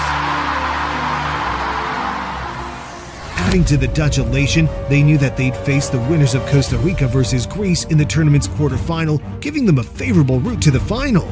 Despite strong group stage performances, neither Costa Rica nor Greece showed too many signs that they'd progress deep into the tournament during the last 16 tie. A 52nd-minute goal by Brian Ruiz looked enough to send Costa Rica to the quarterfinals until Socrates Papastatopoulos equalized in stoppage time. The game eventually went to penalties, where Costa Rica converted each of their 5 penalties to reach the quarterfinals for the first time in its history. It was a monumental achievement for a nation of just over 5 million. And their euphoria was reflected in the team's wild celebrations after the shootout. The following day, France faced Nigeria. Despite lining up with Raphael Varane, Paul Pogba, and Karim Benzema, the French went slightly under the radar in the pre-tournament betting odds. This was their opportunity to show the world of their credentials. And they certainly did that, edging a 2-0 win, which could have been 6 without the goalkeeping heroics of Nigeria's Vincent Enyeama. Pogba opened the scoring after 79 minutes with a header, while Joseph Yobo scored an own goal in the final moments to confirm France's victory. With the exuberance of Pogba and the creativity of a young Antoine Griezmann, France looked like World Cup contenders. But before they could dream of a final, they'd have to face the winners of Germany and Algeria. Many might assume that the game only had one winner, but Algeria challenged Germany for over 2 hours. The game finished 0-0 after 90 minutes, and the game went to extra time, where Andre Schürrle scored 2 minutes in. Mesut Özil scored a second in the 120th minute before Algeria's Abdelmoumene Jabou netted a consolation goal in stoppage time. While Germany weren't at their best during the last 16 tie, they showed togetherness, resilience, and teamwork that could be decisive in the tournament's latter stages. If Germany hadn't shown up in the last 16, Argentina had hardly shown up at all. Their group stage form was carried by the brilliance of Messi, and they'd need to rely on more than one man if they were to beat a Switzerland team that looked impressive during their opening matches. It would be another underwhelming performance from Argentina in the last 16, finishing the 90 minutes against their European opposition goalless, taking the game to extra time. The tie seemed destined to go to the lottery of a penalty shootout, but there's always a chance of the unthinkable when you've got Messi on your team. He picked the ball up midway inside the Swiss half, dodged a challenge, and squared the ball to Di Maria, who rolled it into the net and sent Argentina through to the quarterfinals. Once again, it wasn't vintage football from Argentina, but they were through, and Messi was emerging as a player of the tournament candidate.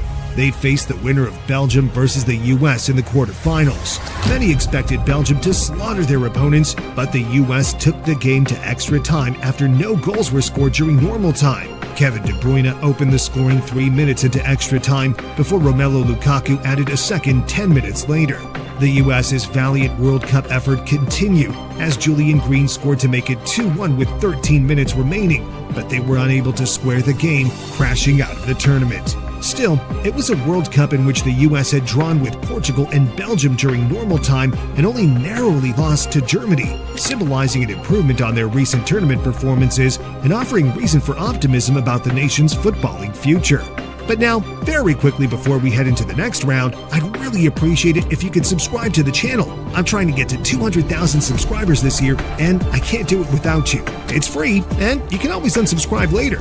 Okay, now on to the quarterfinals. While a handful of elite nations suffered early eliminations, the quarterfinals featured a star-studded line, starting with Brazil versus Colombia. Although Brazil entered the game as strong favorites, Colombia were still high after Rodriguez's performance against Uruguay and believed that the sensation could provide more brilliance against the hosts. But Brazil started strongly as Thiago Silva converted Neymar's pinpoint corner to make the scoreline 1-0. Brazil strutted through the remainder of the first half before David Luiz made it 2-0 with a sublime free kick that was arguably the second greatest goal of the tournament. It is David Luiz. Oh, extraordinary goal! The samba skills started to entertain the adoring Brazilian crowd, who may have got a little carried away as Rodriguez pulled the goal back for Colombia through a penalty. But Rodriguez's goal barely changed the atmosphere inside the Estadio Castelao until disaster struck minutes later. Talisman Neymar attempted to control an aerial ball, but was barged from behind by Juan Zuniga and fell to the floor awkwardly. Everybody was used to Neymar's play acting and diving, but his pain after the challenge felt authentic this time. He screamed while holding his back and was stretchered off with his hands covering his face. It was an injury so severe that it would rule Neymar out for the remainder of the tournament. All of a sudden, the dream was over. Before the tournament, it seemed like destiny that Neymar would lift the World Cup on home soil. But now, his teammates were looking at each other on the pitch, bewildered by how the tournament might unfold without their Samba King. Brazil were through to the Final Four, but at what cost? Their other attacking players, Hulk, Ramirez, and Willian, were good, but probably not at the level required to defeat nations like Germany and France, who'd meet each other in the next quarterfinal. It was a tie of contrasting styles. France had the flair and expressionism of Benzema, Griezmann, and Pogba, but Germany had the efficiency of Müller, Schweinsteiger, and Kroos. Whoever won the star-studded quarterfinal would reveal a lot about where football was heading over the following decade. While the creative styles embodied by Spain and Barcelona had been dominant throughout the late 2000s and early 2010s, a new system-driven style of football was emerging. German teams like Bayern Munich and Borussia Dortmund were becoming more successful in the Champions League by adopting high-pressing strategies, with Real Madrid also winning the Champions League with a more pragmatic style earlier that year. It indicated that football was on the precipice of its next tactical revolution, one where intensity, teamwork, and pressing could outperform creativity, artistry, and effortlessness. In the last 8 tie, Germany were airily dominant and established a 1-goal advantage after Mats Hummels headed Schweinsteiger's free kick 13 minutes into the first half. France showed panache and skill throughout the remainder of the game, creating several scoring opportunities, but were ultimately denied by Neuer's heroics. Germany were through and purring to play a Neymarless Brazil side in the semifinals. But first, 2 more quarterfinals would be played, starting with Argentina versus Belgium.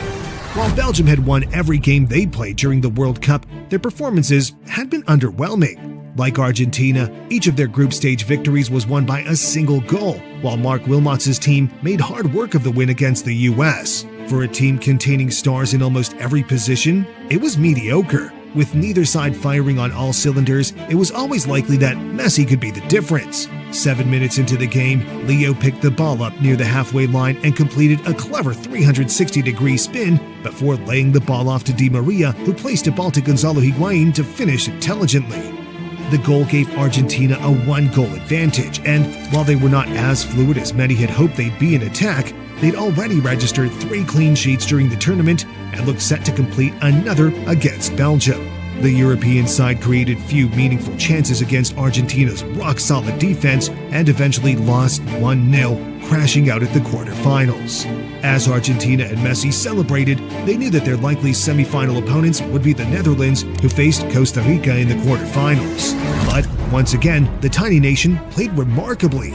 The Netherlands had scored 12 goals in 4 World Cup games heading into the quarterfinals, but were unable to find a way past Costa Rica's Keylor Navas during normal and extra time. The keeper pulled off save after save, going down in the country's folklore. But if he could pull off more heroics in the shootout and help Costa Rica to an unthinkable semi-final, he'd return to his nation as if he were a royal. Unfortunately for Navas and Costa Rica, the Dutch converted each of their penalties, with Tim Krul saving the penalty that ultimately sent the Netherlands through. As the game's commentator said, "It's cruel for the Dutch, it's even crueler for Costa Rica." Nonetheless, Costa Rica's charge to the quarterfinals was among the headlines of the tournament, creating stories that will be told in Central America for generations. There was a 3-day break between the Netherlands' quarterfinal victory and Brazil's semifinal date with Germany, and there was one question that dominated media coverage. How would Brazil cope without Neymar? The superstar winger had produced 5 goal involvements throughout the tournament and embodied the nation's dream of winning a 6th World Cup. However, even without Neymar, anything less than winning the tournament on home soil would still be considered a catastrophe by the Brazilian media. So, when they faced a German team that had looked ruthless throughout the tournament, the pressure was huge. As Brazil walked out onto the pitch, they lined up for a team photo where Neymar's jersey was held by David Luiz and Julio Cesar. It was a risky move. If Brazil won the semi, the world would view the gesture as touching, but if they lost, they would be mocked for being overly reliant on one man.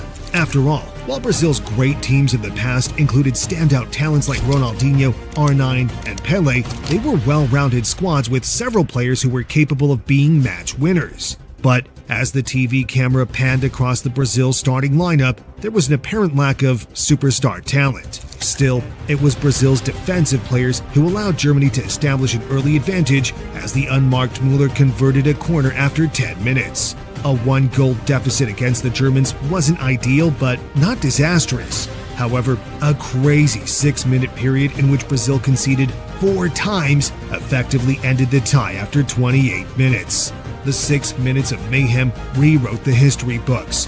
During that time, Miroslav Klose scored his 16th World Cup goal, surpassing R9's total of 15.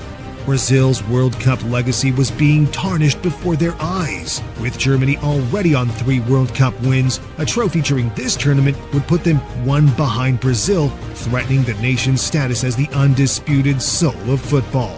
Many argue that Brazil lost its footballing soul during this semi because it just kept getting worse. 2 second-half goals from Andres Schürrle put Germany 7-0 up on the night before Oscar scored an 89th-minute consolation goal, which was celebrated as tamely as you'd imagine. Following the crushing 7-1 defeat, the media labeled the night as a spirit of national shame, as it was reminiscent of the previous time in which Brazil had hosted the World Cup. In 1950, Brazil were humiliated on home soil as Uruguay produced a shock 3-0 victory in the final to win the tournament. And the 1950 tragedy had repeated itself in 2014, but this time it was even worse. The night effectively ended the Joga Bonito era as Brazil's football became less expressive in the tournaments that followed, crashing out in the quarterfinals of the 2018 and 2022 World Cup tournaments. But back to the 2014 tournament. The Netherlands faced Argentina the following day. Argentina and the Netherlands have a long and fiery footballing rivalry, producing several iconic World Cup matches filled with goals, fights, and drama. But the semi-final was an absolute bore fest, with neither side able to find a breakthrough after 120 minutes. As a penalty shootout beckoned, Messi knew that if Argentina progressed, he'd be within touching distance of completing football at the age of just 27 years old. He opened the scoring in the shootout, while Garay, Agüero, and Rodriguez converted the next 3 to send Argentina to the final after Vlaar and Sneijder missed for the Dutch. It set up an epic replay of the 1990 final, which Argentina lost 1-0 to West Germany. During that tournament, starman Diego Maradona was 29 and on the decline, but this time, Argentina would have a chance for redemption with prime-aged Messi. By the time of the final, the narrative around what it took to win a World Cup had shifted.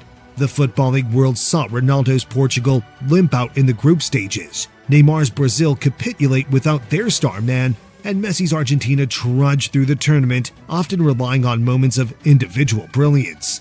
By contrast, Germany were efficient, played as a team, and had numerous players throughout their squad who could save the day at either end of the pitch. Manuel Neuer's form during the 13-14 season for Bayern Munich and at the 2014 World Cup for Germany was so impressive that many suggested that he should win that year's Ballon d'Or, irrespective of the final's outcome. The goalkeeper redefined football, often playing as a sweeper and producing passes that essentially made him Germany's 11th outfielder. Schweinsteiger, Kroos, and Özil each had different roles in midfield, but performed them with equal grace, class, and sophistication. Meanwhile, Müller and Klose played in attack and balanced experience and intelligence with a total of 26 World Cup goals between them. Even for Messi, stopping the Germans would not be easy. His task was made harder by Di Maria's absence. The winger was among Argentina's best players at the tournament and one of the era's greatest talents, but he sustained an injury during the quarterfinal victory over Belgium. Di Maria was determined to feature in the final and help Messi to World Cup glory, telling Argentina's physios that he was prepared to die for his nation. The Real Madrid star was so determined to play that he said he didn't care at all if he never played football again. Argentina contemplated playing their struggling forward until a letter arrived from Real Madrid urging the coaches to leave Di Maria out of the starting lineup. Los Blancos wanted to sell Di Maria that summer, and an injury sustained in the World Cup final could make his transfer value plummet. A teary Di Maria tore the letter apart, refusing to read a word of it. But Argentina decided that it was best to leave the injured man out of their starting lineup, with Messi, Higuain, and Lavezzi occupying the forward positions. It may have been a decision that Argentina lived to regret, as they made few meaningful chances throughout the 90 minutes. Higuain dragged an early opportunity wide before finding the back of the net minutes later, only to be ruled offside. Later in the game, Messi received the ball inside the box and looked set to open the scoring, but placed an uncharacteristically poor shot wide of the goal. The teams could not be more separated during normal time, and so the final went to extra time. Mario Götze entered the field 3 minutes before the 90 minutes was up and made history half an hour later. Schürrle picked the ball up on the left-hand side and drove at the Argentina defense before sliding a ball through to Götze, who found himself unmarked in the box. The 22-year-old took a touch and volleyed the ball into the net to put his country 1-0 up 7 minutes from time. Germany held on, becoming the first Europeans to win the World Cup on South American soil. As the players bundled in celebration, Messi stood alone, wandering the field in disbelief. It was the tournament that he was supposed to win. Presumably, the injured Neymar was nursing his injury somewhere else in the world, having the same feeling. But the 2014 World Cup proved that the mid-2010s were not an era when a single player could win a tournament all by himself, like Maradona did in '86. But the 2018 World Cup was a carnival of football which will not be forgotten for decades, with 9 stoppage time winners, 2 shock semi-finalists, and an emerging star that rewrote the history of the tournament. Many consider 2018 to be the most entertaining World Cup of all time. It was the first major international tournament in which VAR was used, and football felt like an entirely different sport at the time.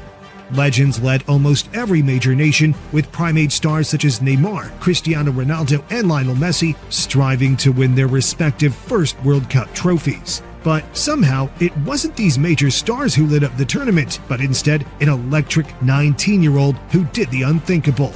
But how did this all happen?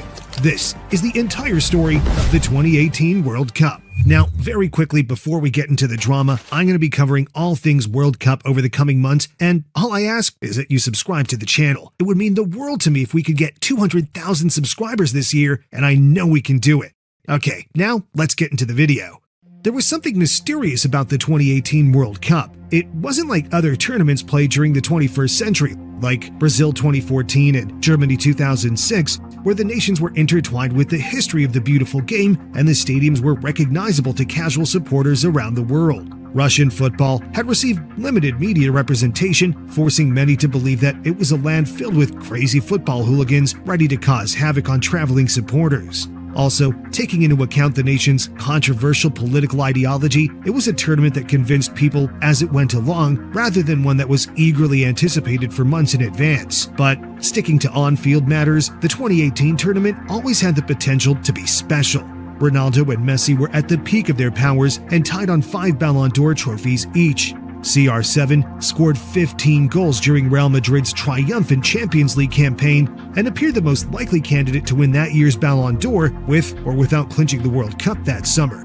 If he pipped Messi to a first World Cup trophy, he'd be ahead of his nemesis on Champions League, Ballon d'Or, and international trophy wins, possibly becoming the greatest player of all time. Yet, winning the World Cup would be challenging for either of the greats. Germany won the 2014 tournament by beating Messi's Argentina in the final and looked even more elegant and unified 4 years later. Meanwhile, Belgium had world-class players in almost every position, and Spain, Brazil, and France all looked capable of winning the tournament, but nobody could have predicted the way the tournament eventually unfolded.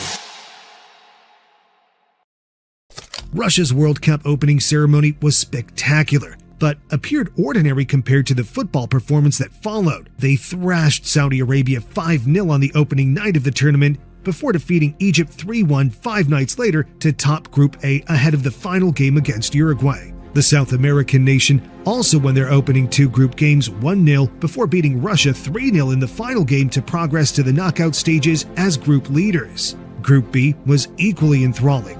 Ronaldo produced an iconic hat-trick in the opening game against Spain, including a stunning late free kick to square the game at 3-3.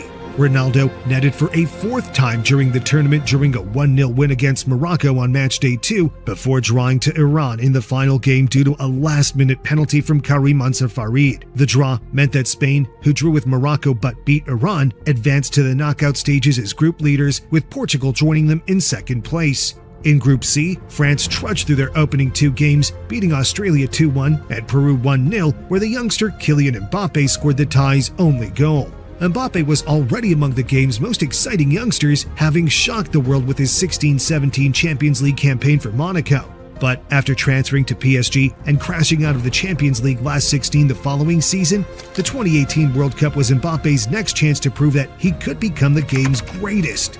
France drew to a pragmatic Danish side that picked up 4 points during their opening games against Peru and Australia to top Group C, with the Scandinavian nation joining them in the last 16. Group D always had the potential to be special. Iceland was making a name for itself in the football world. The 394,000-person nation knocked England out of the European Championships 2 years earlier, and they caused another shock during their opening game against Messi's Argentina. After falling behind to an Aguero goal after 19 minutes, Iceland stunned Argentina by equalizing 4 minutes later and holding on for a famous point against the two-time winners. Messi's fortunes did not improve in the following match as a Modric-inspired Croatia team dazzled their way to a 3-0 victory, putting Argentina on the brink of an early elimination. But a late winner in their final game against Nigeria ensured that Argentina would cinch second place behind Croatia, who also defeated Iceland and Nigeria. The Slavic nation was just one of 2 teams to take maximum points from the group stages, but surely talks of a run to the final were premature. Part of the reason that an underdog may have been fancied to lift the tournament was due to the underperformance of the elite nations. Brazil drew their opening game with Switzerland in Group E and were reliant on stoppage time goals from Coutinho and Neymar to win their second match against Costa Rica. Still, they turned on the style to beat Serbia 2-0 in the final game to finish top of the group, with Switzerland accompanying them in the knockouts after claiming 5 points. Group F started with one of the shocks of the tournament as Mexico defeated reigning champions Germany 1-0. The 4-time winners were on the brink of elimination during their second game against Sweden, which they were drawing 1-1 until Toni Kroos scored an iconic last-minute free kick. However, Germany's stoppage time luck ended during the following game. Still within a fighting chance of qualifying, they conceded 2 last-minute goals to South Korea to exit at the first hurdle for the first time since 1938. It appeared to be the end of the road for stars like Mesut Ozil, Thomas Müller, and Kroos, who had lit up international tournaments for the past decade. In their place, Sweden and Mexico qualified for the knockouts. Belgium were the strong favorites in Group G. Their team included Eden Hazard, Kevin De Bruyne, and Romelu Lukaku, among several other talents who could win the nation its first ever World Cup trophy. They scored a combined total of 8 against Panama and Tunisia during their opening 2 games before beating England 1-0 in the group's final fixture to finish the group stages with maximum points. England also scored 8 times, 4 of which were bagged by Harry Kane during their opening 2 games and joined Belgium in the knockout stages. Finally, Colombia and Japan progressed from Group H, knocking out Senegal and Poland. Due to shock group stage finishes, the World Cup bracket appeared unbalanced. France, Argentina, Belgium, Brazil, and Portugal were squashed into one side of the draw, while Spain, which would face Russia in the final 16, was seemingly the only elite nation on the other side of the bracket. It gave hope to dark horses like Croatia, England, Sweden, and Russia that, with a little bit of luck, they could make a sensational charge to the tournament's final. And the shock started immediately, opening the tournament up further. Spain faced Russia with a team of all-timers, including Andres Iniesta, Sergio Busquets, and Sergio Ramos. They expected to dance past the hosts, but were left with their tails between their legs. Russia's Sergei Ignashevich handed Spain the advantage after 12 minutes by scoring an own goal, but the Luzhniki Stadium erupted minutes before halftime as Artem Dzyuba leveled the scoring. Spain dominated proceedings with 74% of possession and 24 shots, but were unable to find a breakthrough, and the game went to a penalty shootout. Koke and Iago Aspas missed from the spot as Russia scored a clean set, sending the hosts to their first ever quarterfinal. To make Russia's victory more exciting, they held a realistic chance of qualifying for the World Cup semifinal as they'd face the winners of the dark horse battle between Croatia and Denmark. That game started off electrically with a goal for each side inside the opening 4 minutes. However, neither side could establish an advantage during the following 116 minutes, and the game went to penalties. Despite misses from Milan Bandin and Josip Pivaric, Croatia beat Denmark 3-2 on spot kicks, booking their place in the quarterfinals against Russia.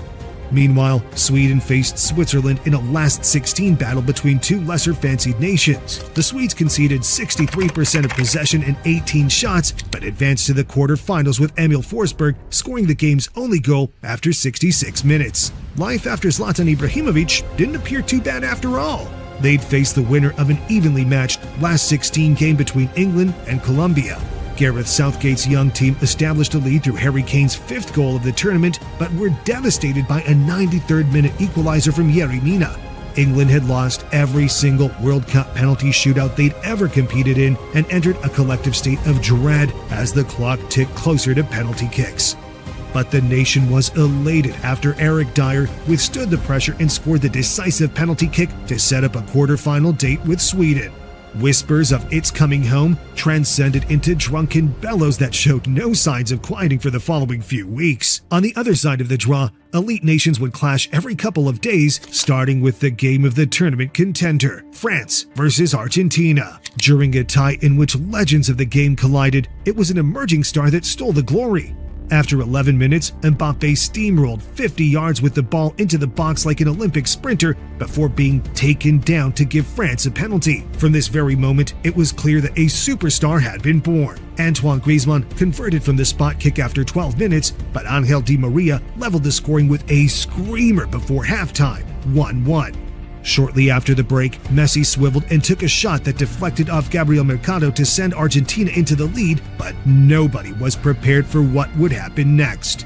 Messi's dreams of World Cup glory began to diminish as Benjamin Pavard scored a sensational half volley from outside the box to level the game 2-2. And to make matters worse, Mbappe was just getting going. After 64 minutes, the ball landed at the 19-year-old's feet in the box. He expertly took the ball into his step and smashed the ball past the keeper to re-establish France's lead. 4 minutes later, the ball fell to Mbappe in the box once more. This time, all he had to do was produce a cool finish, send France into the last 8, and wheel off in celebration. The World Cup was slowly turning into the Mbappe show, while Messi was staring at the prospect of ending his career without winning the coveted international tournament. With Messi out, Ronaldo had the opportunity to prove himself as the game's greatest player later that evening as Portugal faced Uruguay. But like Messi, Ronaldo ended the night distraught. Edinson Cavani opened the scoring for Uruguay after 7 minutes, but Pepe equalized in the 55th minute, and many assumed yet another clutch moment from CR7 awaited.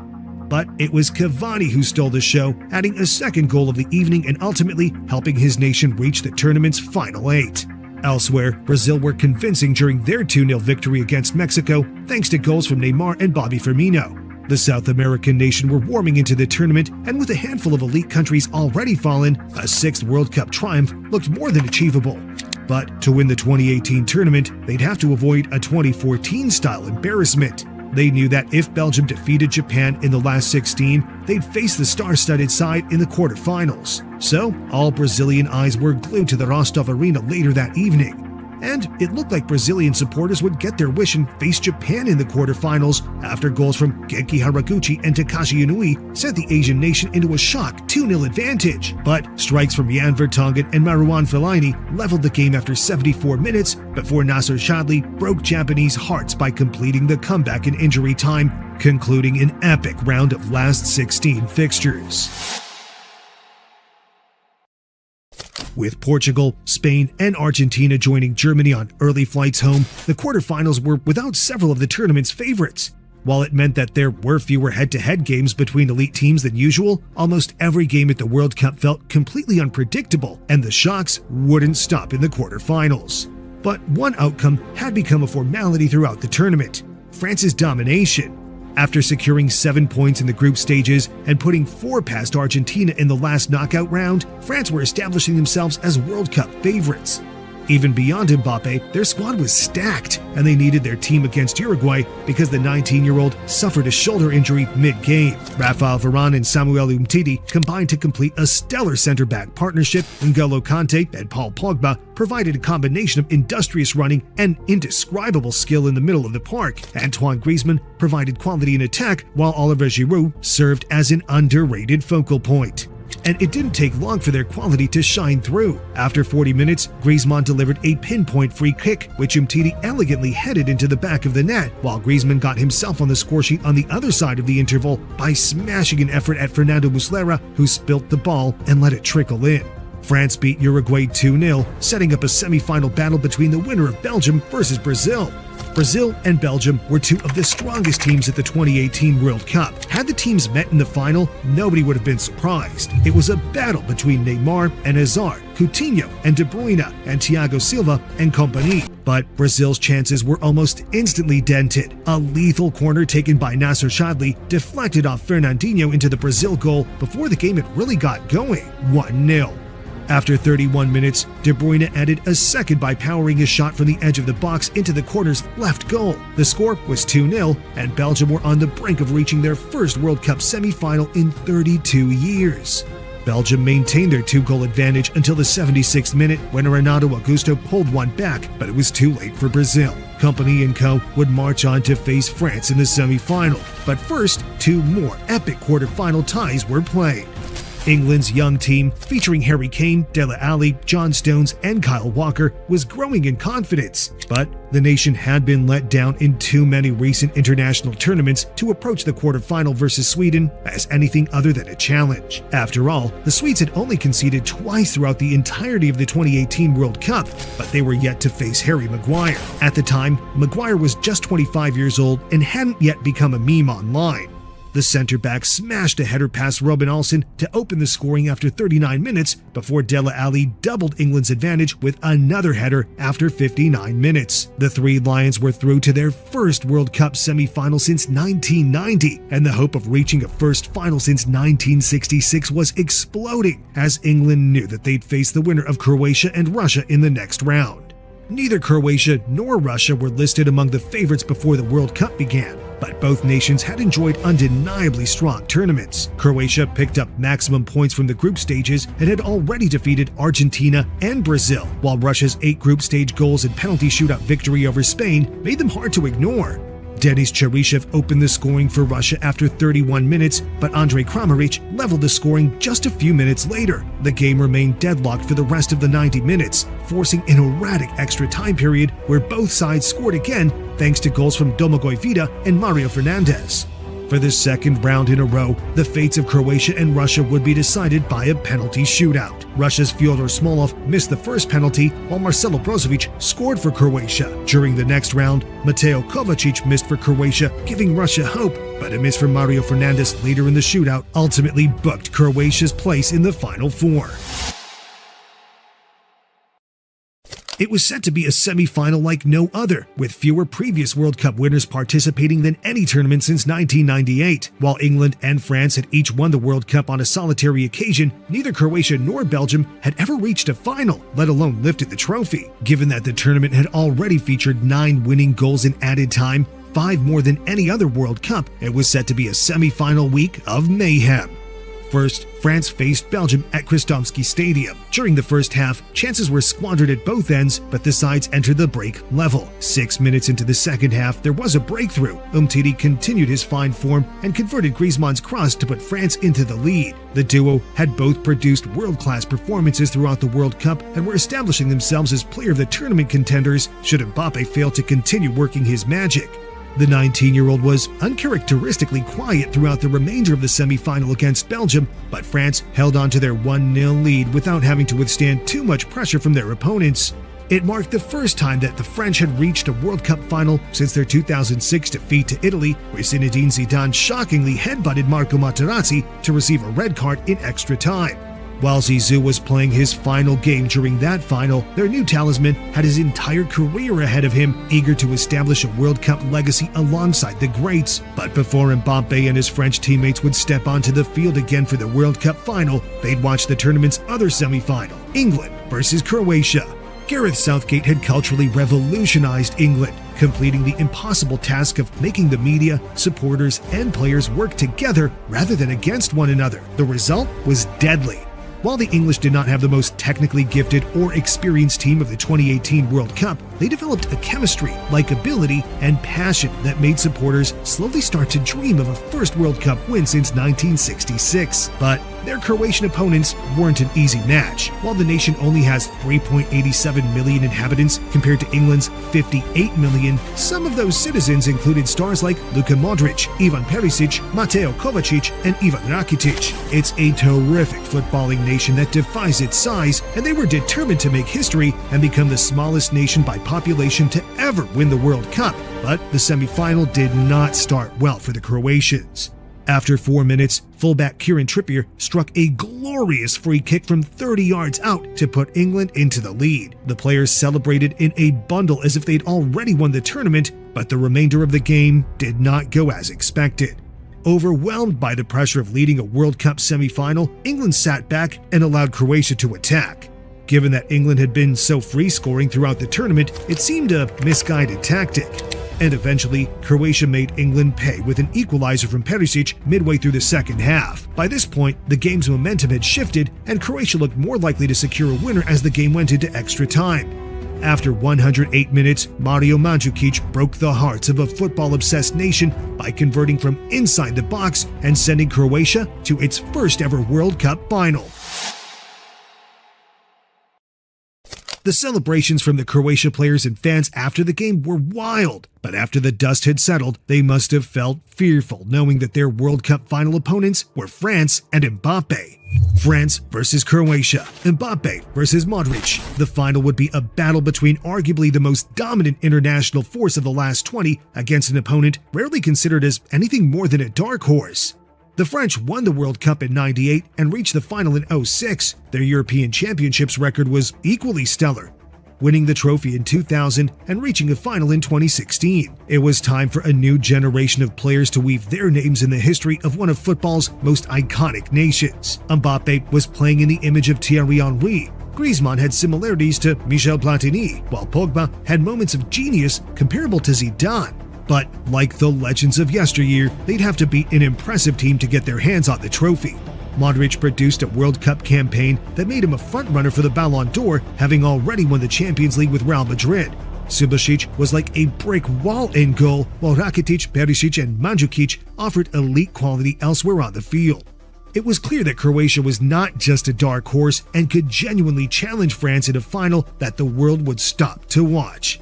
But after 18 minutes, Mandzukic, the man who sent Croatia wild by scoring the winner in the semi-final against England, headed a free kick from Griezmann into his own net. But 10 minutes later, Perisic equalized by hitting a shot from the edge of the box into the right-hand corner, 1-1, and game on. However, the game didn't remain a contest for long. Another 10 minutes later, VAR awarded a penalty to France for a handball in the area, which Griezmann converted with the composure of a man who knew the ending before the story began. With a goal and an assist in the final, complementing an already impressive World Cup, Griezmann looked set to win the Player of the Tournament award and even throw his name into contention for that year's Ballon d'Or. And his World Cup final performance kept getting better. After 59 minutes, he juggled with the ball in the Croatian box before laying it off to Pogba, who powered the ball into the net, 3-1. Then, after 65 minutes, Mbappe decided it was his time to get in on the action. He received the ball from 30 yards out and smashed home his first World Cup final goal to make the scoreline 4-1. It was Mbappe's fourth goal of the tournament, making his World Cup arguably the greatest teenage performance of all time. In fact, a teenager had not scored in the tournament's final since Pelé did in 1958, and Mbappe appeared to be on the same trajectory as one of the game's all-time greats. However, France goalkeeper Hugo Lloris must have been reading the headlines mid-game. After 69 minutes, he was tackled by Mandzukic, who tapped the ball into the empty net to make the scoreline 4-2, but the damage was already done. France dominated the final 20 minutes and lifted their second World Cup trophy. Croatia's Modric had dominated club football for much of the last decade, but looked set to go his international career trophyless, given that he was 32 at the time of the final. Still, not winning a major tournament for Croatia is hardly a crime, and the Real Madrid superstar had inspired a tiny nation with his elegance and technical ability throughout the tournament. He was voted the World Cup's Player of the Tournament and went on to become the first player in several years to snatch the Ballon d'Or away from Cristiano Ronaldo and Lionel Messi.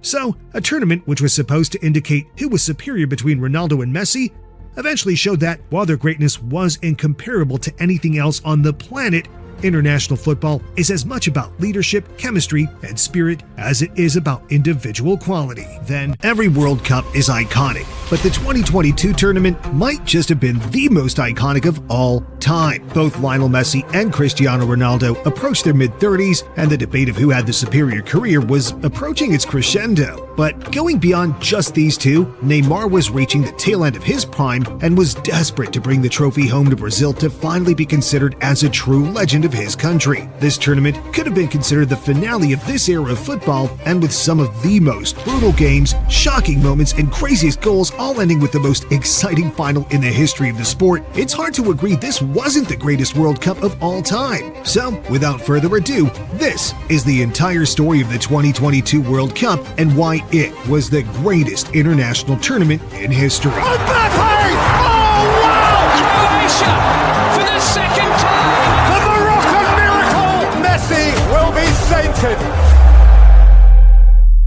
Before we get into match day 1, I need to fill you in a bit on the context because this was a controversial one to say the least. Qatar used questionable methods to get these stadiums in order so fast, meaning many Qatari workers lost their lives in the process, leading to supporters of clubs like Dortmund, Bayern Munich, and Hertha Berlin to reveal banners calling for a boycott. But ultimately, no official boycott of the tournament went ahead, and the 2022 World Cup was destined to feel completely different from previous tournaments because this was the first tournament to be held in the winter, and the first time it would be hosted by a country in the Middle East, which meant that major football leagues across the world would be forced to pause in late November before players would partake in a one-week pre-tournament training camp. Despite the unique circumstances that preceded the World Cup, one thing remained consistent. Brazil were priced by most bookmakers as the tournament's favorites, and this was hard to disagree with as their team included stars like Neymar, Rafinha, Fabinho, Thiago Silva, and Alisson, and they appeared to be the most complete Brazil side for a generation. It was expected to be Neymar's final opportunity to win a World Cup, and he wasn't the only legend of the era who was missing this trophy. It looked like both Lionel Messi and Cristiano Ronaldo might be calling this their last chance at winning the trophy and quite literally complete football. But both stars were in their mid-30s and seemingly entering decline. Lionel Messi had scored just 11 times in 34 appearances during the 21-22 season. Meanwhile, CR7 had returned to Old Trafford, where he had a blistering first campaign, but caused controversy in his second season, leading to manager Erik ten Hag leaving him out of the team. But one other favorite that had to be mentioned going into it was France, as they entered as the reigning champions, spearheaded by Kylian Mbappe, who was looking like he was going to play the villain role in this World Cup story. But still, Argentina had gone 37 games unbeaten before the tournament began, yet still they were a nation going slightly under the radar, as their team featured few household names beyond Messi. Okay, now enough with the pre-tournament context, it's time to head into the greatest World Cup in modern history.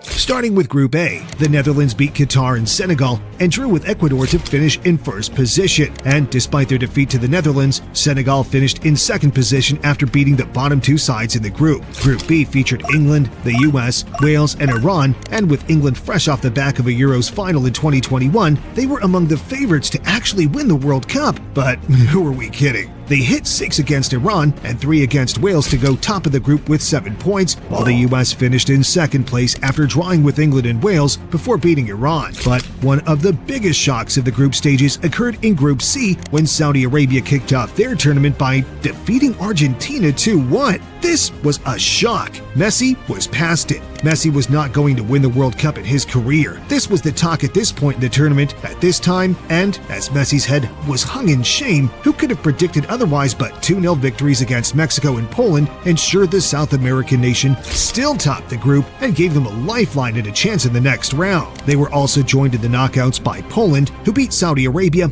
and drew with Mexico. Moving to Group D, France looked imperious from the opening day, with Mbappe helping the holders to a 4-1 victory against Australia before striking a double in the following match to beat Denmark 2-1. Shockingly, France lost their final game against Tunisia, but it didn't stop the two-time winners from topping the group. Denmark was among the tournament's dark horses, but a defeat against Australia ensured the Oceania nation reached the knockouts for the first time instead. Spain and Germany's progress in Group E seemed like it would be a formality, but somehow ended in tears for the 2014 winners as Germany suffered a shock opening day defeat to Japan before drawing with Spain in the second game. On the other hand, Spain thrashed Costa Rica 7-0 in their opening game and were expected to beat Japan in the final game, giving Germany a chance of progressing should they beat Costa Rica. 2 late goals ensured that Germany beat Costa Rica 4-2 and finished the group with 4 points, but Japan shocked the world by defeating Spain 2-1, giving them 6 points and taking Germany's place in the knockout stages. Belgium's golden generation had a final chance of glory in Group F, but a defeat to Morocco and a draw with Croatia saw the star-studded team suffer an early exit, marking the end of the Belgian golden generation. Morocco and Croatia progressed to the knockouts after picking up 7 and 5 points respectively.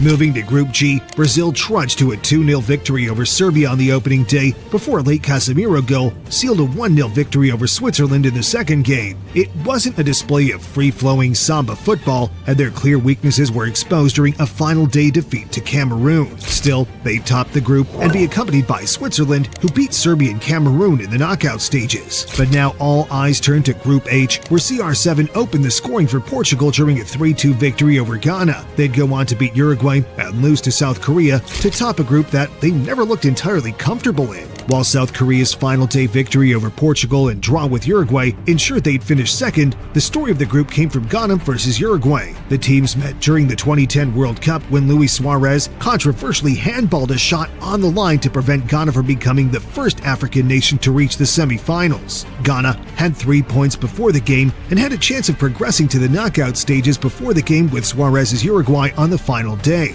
But the South American nation won 2-0 as Suarez passed the Ghanaian players. But South Korea's shock victory over Portugal ensured that neither side would reach the knockouts regardless. And with that, the group stages were concluded. So far, the only major exit being Belgium and Germany, and with Neymar, Ronaldo, and Messi's countries looking shaky, the odds started to look stronger and stronger in favor of Kylian Mbappe in France to retain the trophy. But now, as we enter the last 16, the drama really starts to heat up. But quickly, you should subscribe. I'm going to be covering so much World Cup content going forward, and it would mean the world to me if you join me on this journey. Okay, now back to it.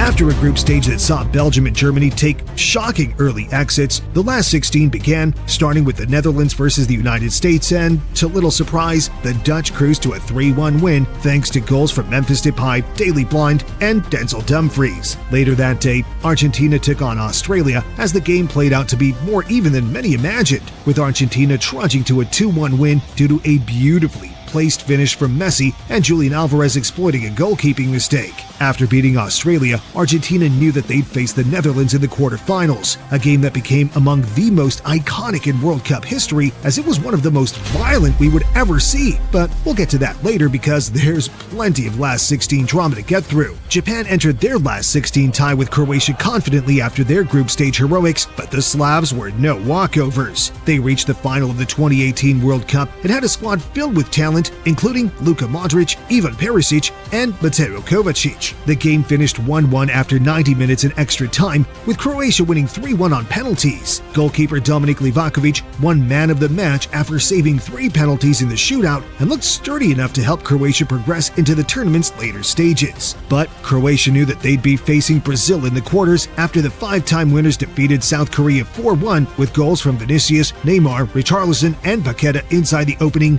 36 minutes. Meanwhile, England were quietly emerging among the favorites to lift the trophy for the first time since 1966 as they beat Senegal 3-0, with Jude Bellingham and Harry Kane linking up impressively as the clear stars of the team. But their optimism was short-lived when they learned that their quarterfinal opponents would be France, who beat Poland 3-1 with Mbappe netting twice and assisting once. The then PSG forward's 2 strikes in the closing stages were spectacular enough to make the world stop and question whether France were set to retain the trophy. After all, not all their rivals appeared deadly. After losing to Japan in the group stages, Spain were knocked out on penalties by Morocco in the last 16 after boring football fans around the world for 120 minutes with a 0-0 draw. Morocco's quarterfinal opponents would be the winner of the Portugal-Switzerland tie. The game was among the most discussed in the tournament as Portugal dropped record goalscorer Cristiano Ronaldo but won 6-1, and in his place, Gonçalo Ramos scored a sublime hat-trick.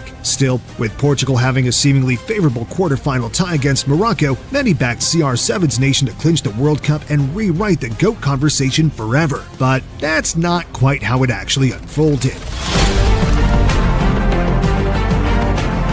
Lionel Messi would play a huge role in helping Argentina defeat the Netherlands on penalties during their quarterfinal tie, but that's only half of the story. The story began in the lead-up to the clash, with the Netherlands boss Louis van Gaal claiming Messi doesn't participate much when the other team has the ball. That's where our chances lie. He also went on to say he can decide a game with a moment of individual brilliance, but in the semifinal we played against Argentina in 2014, he didn't touch a ball and we lost on penalties. Now we want our revenge. So Leo was pumped ahead of the game. not only to get one over on a manager who appeared to doubt him, but to also get a step closer to winning his first World Cup title. But Messi cannot have been the only player who took Van Gaal's comments personally, because the game became an absolute bloodbath. While heavy tackles were exchanged throughout the game, the battle didn't really begin until the closing stages. After 76 minutes, Messi converted a penalty to make it 2-0 to Argentina, seemingly helping his nation place one foot in the semis. 2 minutes later, Wout Weghorst was substituted on and the towering forward pulled a goal back for the Dutch, almost immediately making it 2-1. As the Dutch piled on the pressure to find an equalizer in the closing stages, Leandro Paredes made an aggressive challenge on Nathan Ake before smashing the ball at the bench, prompting every substitute to leap out of their seat and charge at the Argentine midfielder. Almost every player on the pitch was involved in one of the most heated fights in World Cup history, which, incredibly, didn't lead to a single red card. But the drama must have distracted Argentina, as Weghorst converted a scrappy equalizer minutes later to send the quarterfinal to extra time. No goals were scored during the additional 30 minutes before Argentina won 4-3 on penalties, causing several of their players to make provocative gestures at the devastated Dutchmen on their way to celebrate with penalty shootout hero Emiliano Martinez. The celebrations resulted in more fighting, as Denzel Dumfries was dismissed, receiving the 18th card of the game. Tensions between the two teams had not died down by the time they entered the tunnel, with Messi bellowing, "What are you looking at, fool?" as Weghorst watched his interview in despair. Leo had been a quiet, humble, and likable player during his prime years at Barcelona, but it was clear that the world was seeing a different side of the four-time Champions League winner on his desperate quest to find his first World Cup trophy. That same day, Croatia faced Brazil. After all the fireworks during the battle between the Netherlands and Argentina, the world needed a slightly more mellow affair, but this game was equally as shocking. Despite Croatia's charge to the 2018 final, Brazil was viewed as the heavy favorite leading into the 2022 quarterfinal. Neymar, Rafinha, and Vini Jr. lined up in a star-studded team that looked set to batter Croatia and cruise to the semifinals, but they were frustrated by the goalkeeping heroics of Livakovic. Brazil made 11 shots on goal, but could not get past the seemingly unstoppable keeper, and neither team made a breakthrough after 120 minutes. The game went to penalties. Livakovic saved penalties from Rodrigo and Marquinhos, as Croatia converted each of their spot kicks, sending the Slavic nation to the semifinals without Neymar even contributing in the shootout. The defeat was particularly devastating for Neymar, who would have gone down as one of the nation's legends had he managed to lift the World Cup. But at 30 years old, it looked like this World Cup would be the final of Neymar's prime years, and that he failed to return the five-time winners to its former glory throughout his career. Meanwhile, Luka Modric strengthened his World Cup legacy further, having helped his underdog nation to the latter stages of consecutive tournaments. The game established that the 2018 Ballon d'Or winner had produced a stronger international career than Neymar. But if Brazil versus Croatia was a battle of two players who were entering their twilight years, England versus France was a battle of two players who were set to dominate international football for the next decade: Jude Bellingham and Kylian Mbappe. Mbappe's World Cup legacy was already legendary, having lifted the trophy as a 19-year-old, scoring 4 goals and producing a devastating performance against Argentina in the round of 16. By the time of the quarterfinal with England, Mbappe had notched 5 goals at the 2022 World Cup and already looked capable of breaking the all-time World Cup scoring record if he continued this rich vein of form. Meanwhile, Jude Bellingham was enjoying a breakout tournament for England, with many supporters suggesting that the youngster could become the nation's much-needed replacement for Steven Gerrard or Frank Lampard. Bellingham had started in each of England's games, producing 2 goal involvements and looking more influential with every touch. But even Bellingham's midfield dominance could not prevent France's Aurélien Tchouameni from scoring a glorious 30-yard strike after 16 minutes. England battled to get back in the game and were awarded a penalty after 53 minutes, which Harry Kane converted to level the score. However, England's dreams of a place in the semi-finals were shattered after 77 minutes when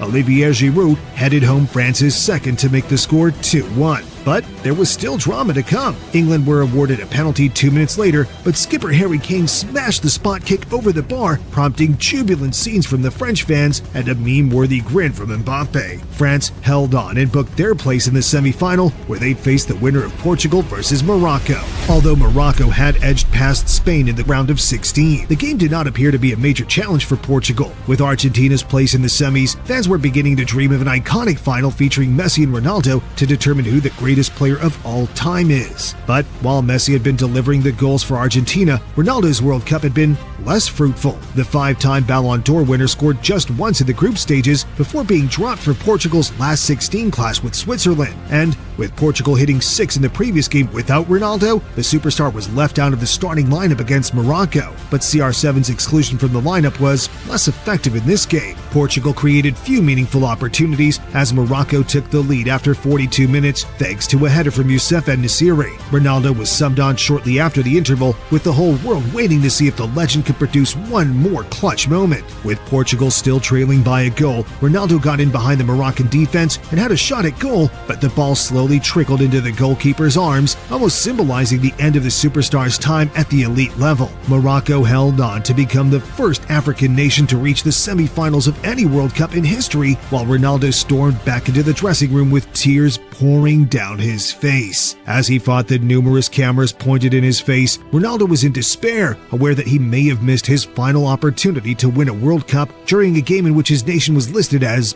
heavy favorites.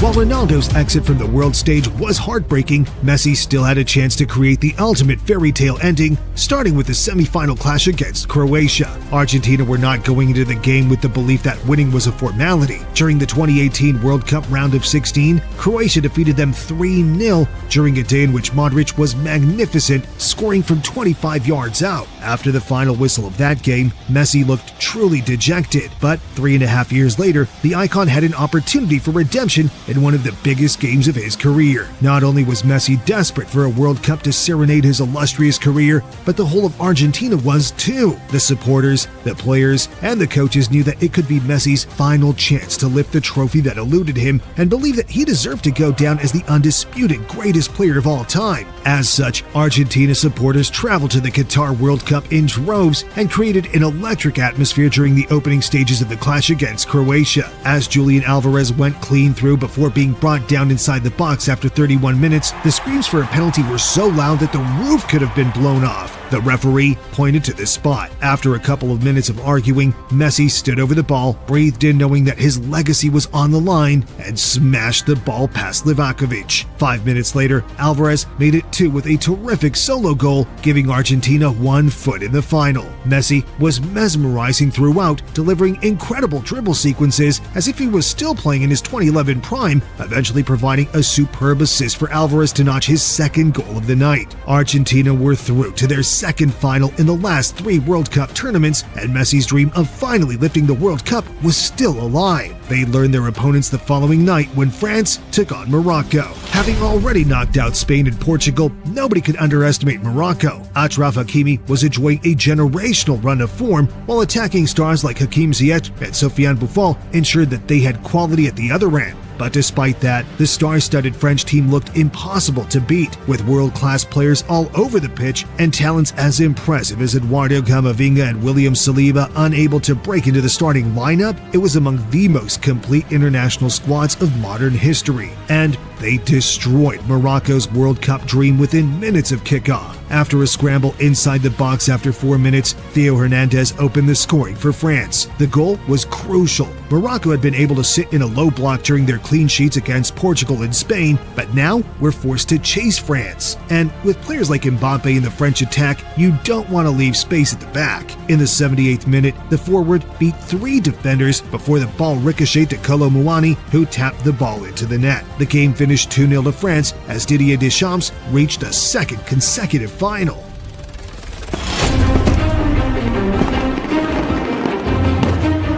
The final was set to be an iconic battle between 2 of the game's greatest players, Mbappe and Messi. At the time, the duo shared a dressing room at PSG at club level, but were dominating the international game with their respective nations. Going into the final, Mbappe had already scored 5 goals at the 2022 World Cup, making him the tournament's joint top goal scorer. And with a total of 9 goals and 1 trophy to his name across his first 2 World Cup campaigns, the Frenchman was already within a chance of becoming among the most iconic World Cup players of all time. If he scored in another final and lifted the trophy again, there would only be a handful of players with more impressive World Cup records than Mbappe, despite the Frenchman still being in his early 20s at the time. But to achieve those accolades, he needed to get past Messi's Argentina. Like Mbappe, Messi had scored 5 goals at the tournament and was enjoying the most prolific World Cup campaign of his career. If he won the World Cup, he'd end the decade-long Messi-Ronaldo debate, finally accomplishing a feat that his arch-nemesis was unable to equal. Not only would Messi clear Ronaldo by winning the World Cup, but many believed it would make him the undisputed greatest player of all time, setting up a final for the ages. Inside 20 minutes, Angel Di Maria made a daring run into the box before being brought down, forcing the referee to award a penalty to Argentina. Messi stood over the ball, started his run up slightly, and finessed the ball into the right-hand side, taking a giant step towards winning his first World Cup.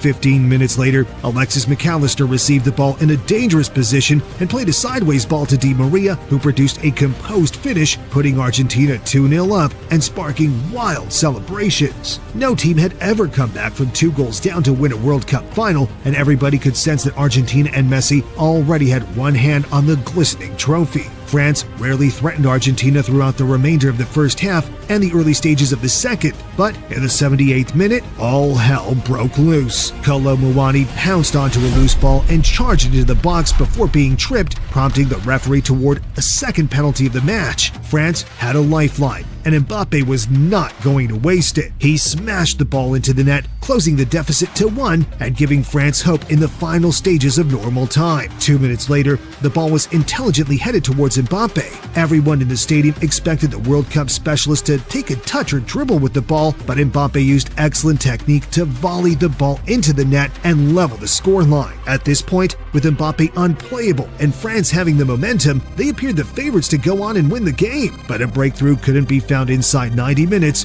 and the game went to extra time. After 107 minutes, Messi was in the right place at the right time to convert a shot that rebounded off Hugo Lloris. Argentina had surely won the World Cup, and Messi's career had its crowning moment, but the drama didn't stop there. 8 minutes later, Mbappe took a shot from the edge of the box, which was handballed by an Argentina defender, and a third penalty of the final was awarded. Having already scored from the spot once, Mbappe took the opportunity to score a World Cup final hat-trick and converted his penalty as if pressure was a mere afterthought. The game ended 3-3, meaning a penalty shootout would decide the final. Mbappe and Messi scored with the first penalties for each team before Kingsley Coman and Aurélien Tchouaméni missed their spot kicks for France. Argentina converted each of their penalties and won the shootout after Gonzalo Montiel scored the winning spot kick. It was Argentina's first World Cup since 1986 when Maradona mesmerized Mexico. At that time, it was almost unimaginable that another footballer could conquer the world in the way that Maradona had, but 36 years later, Messi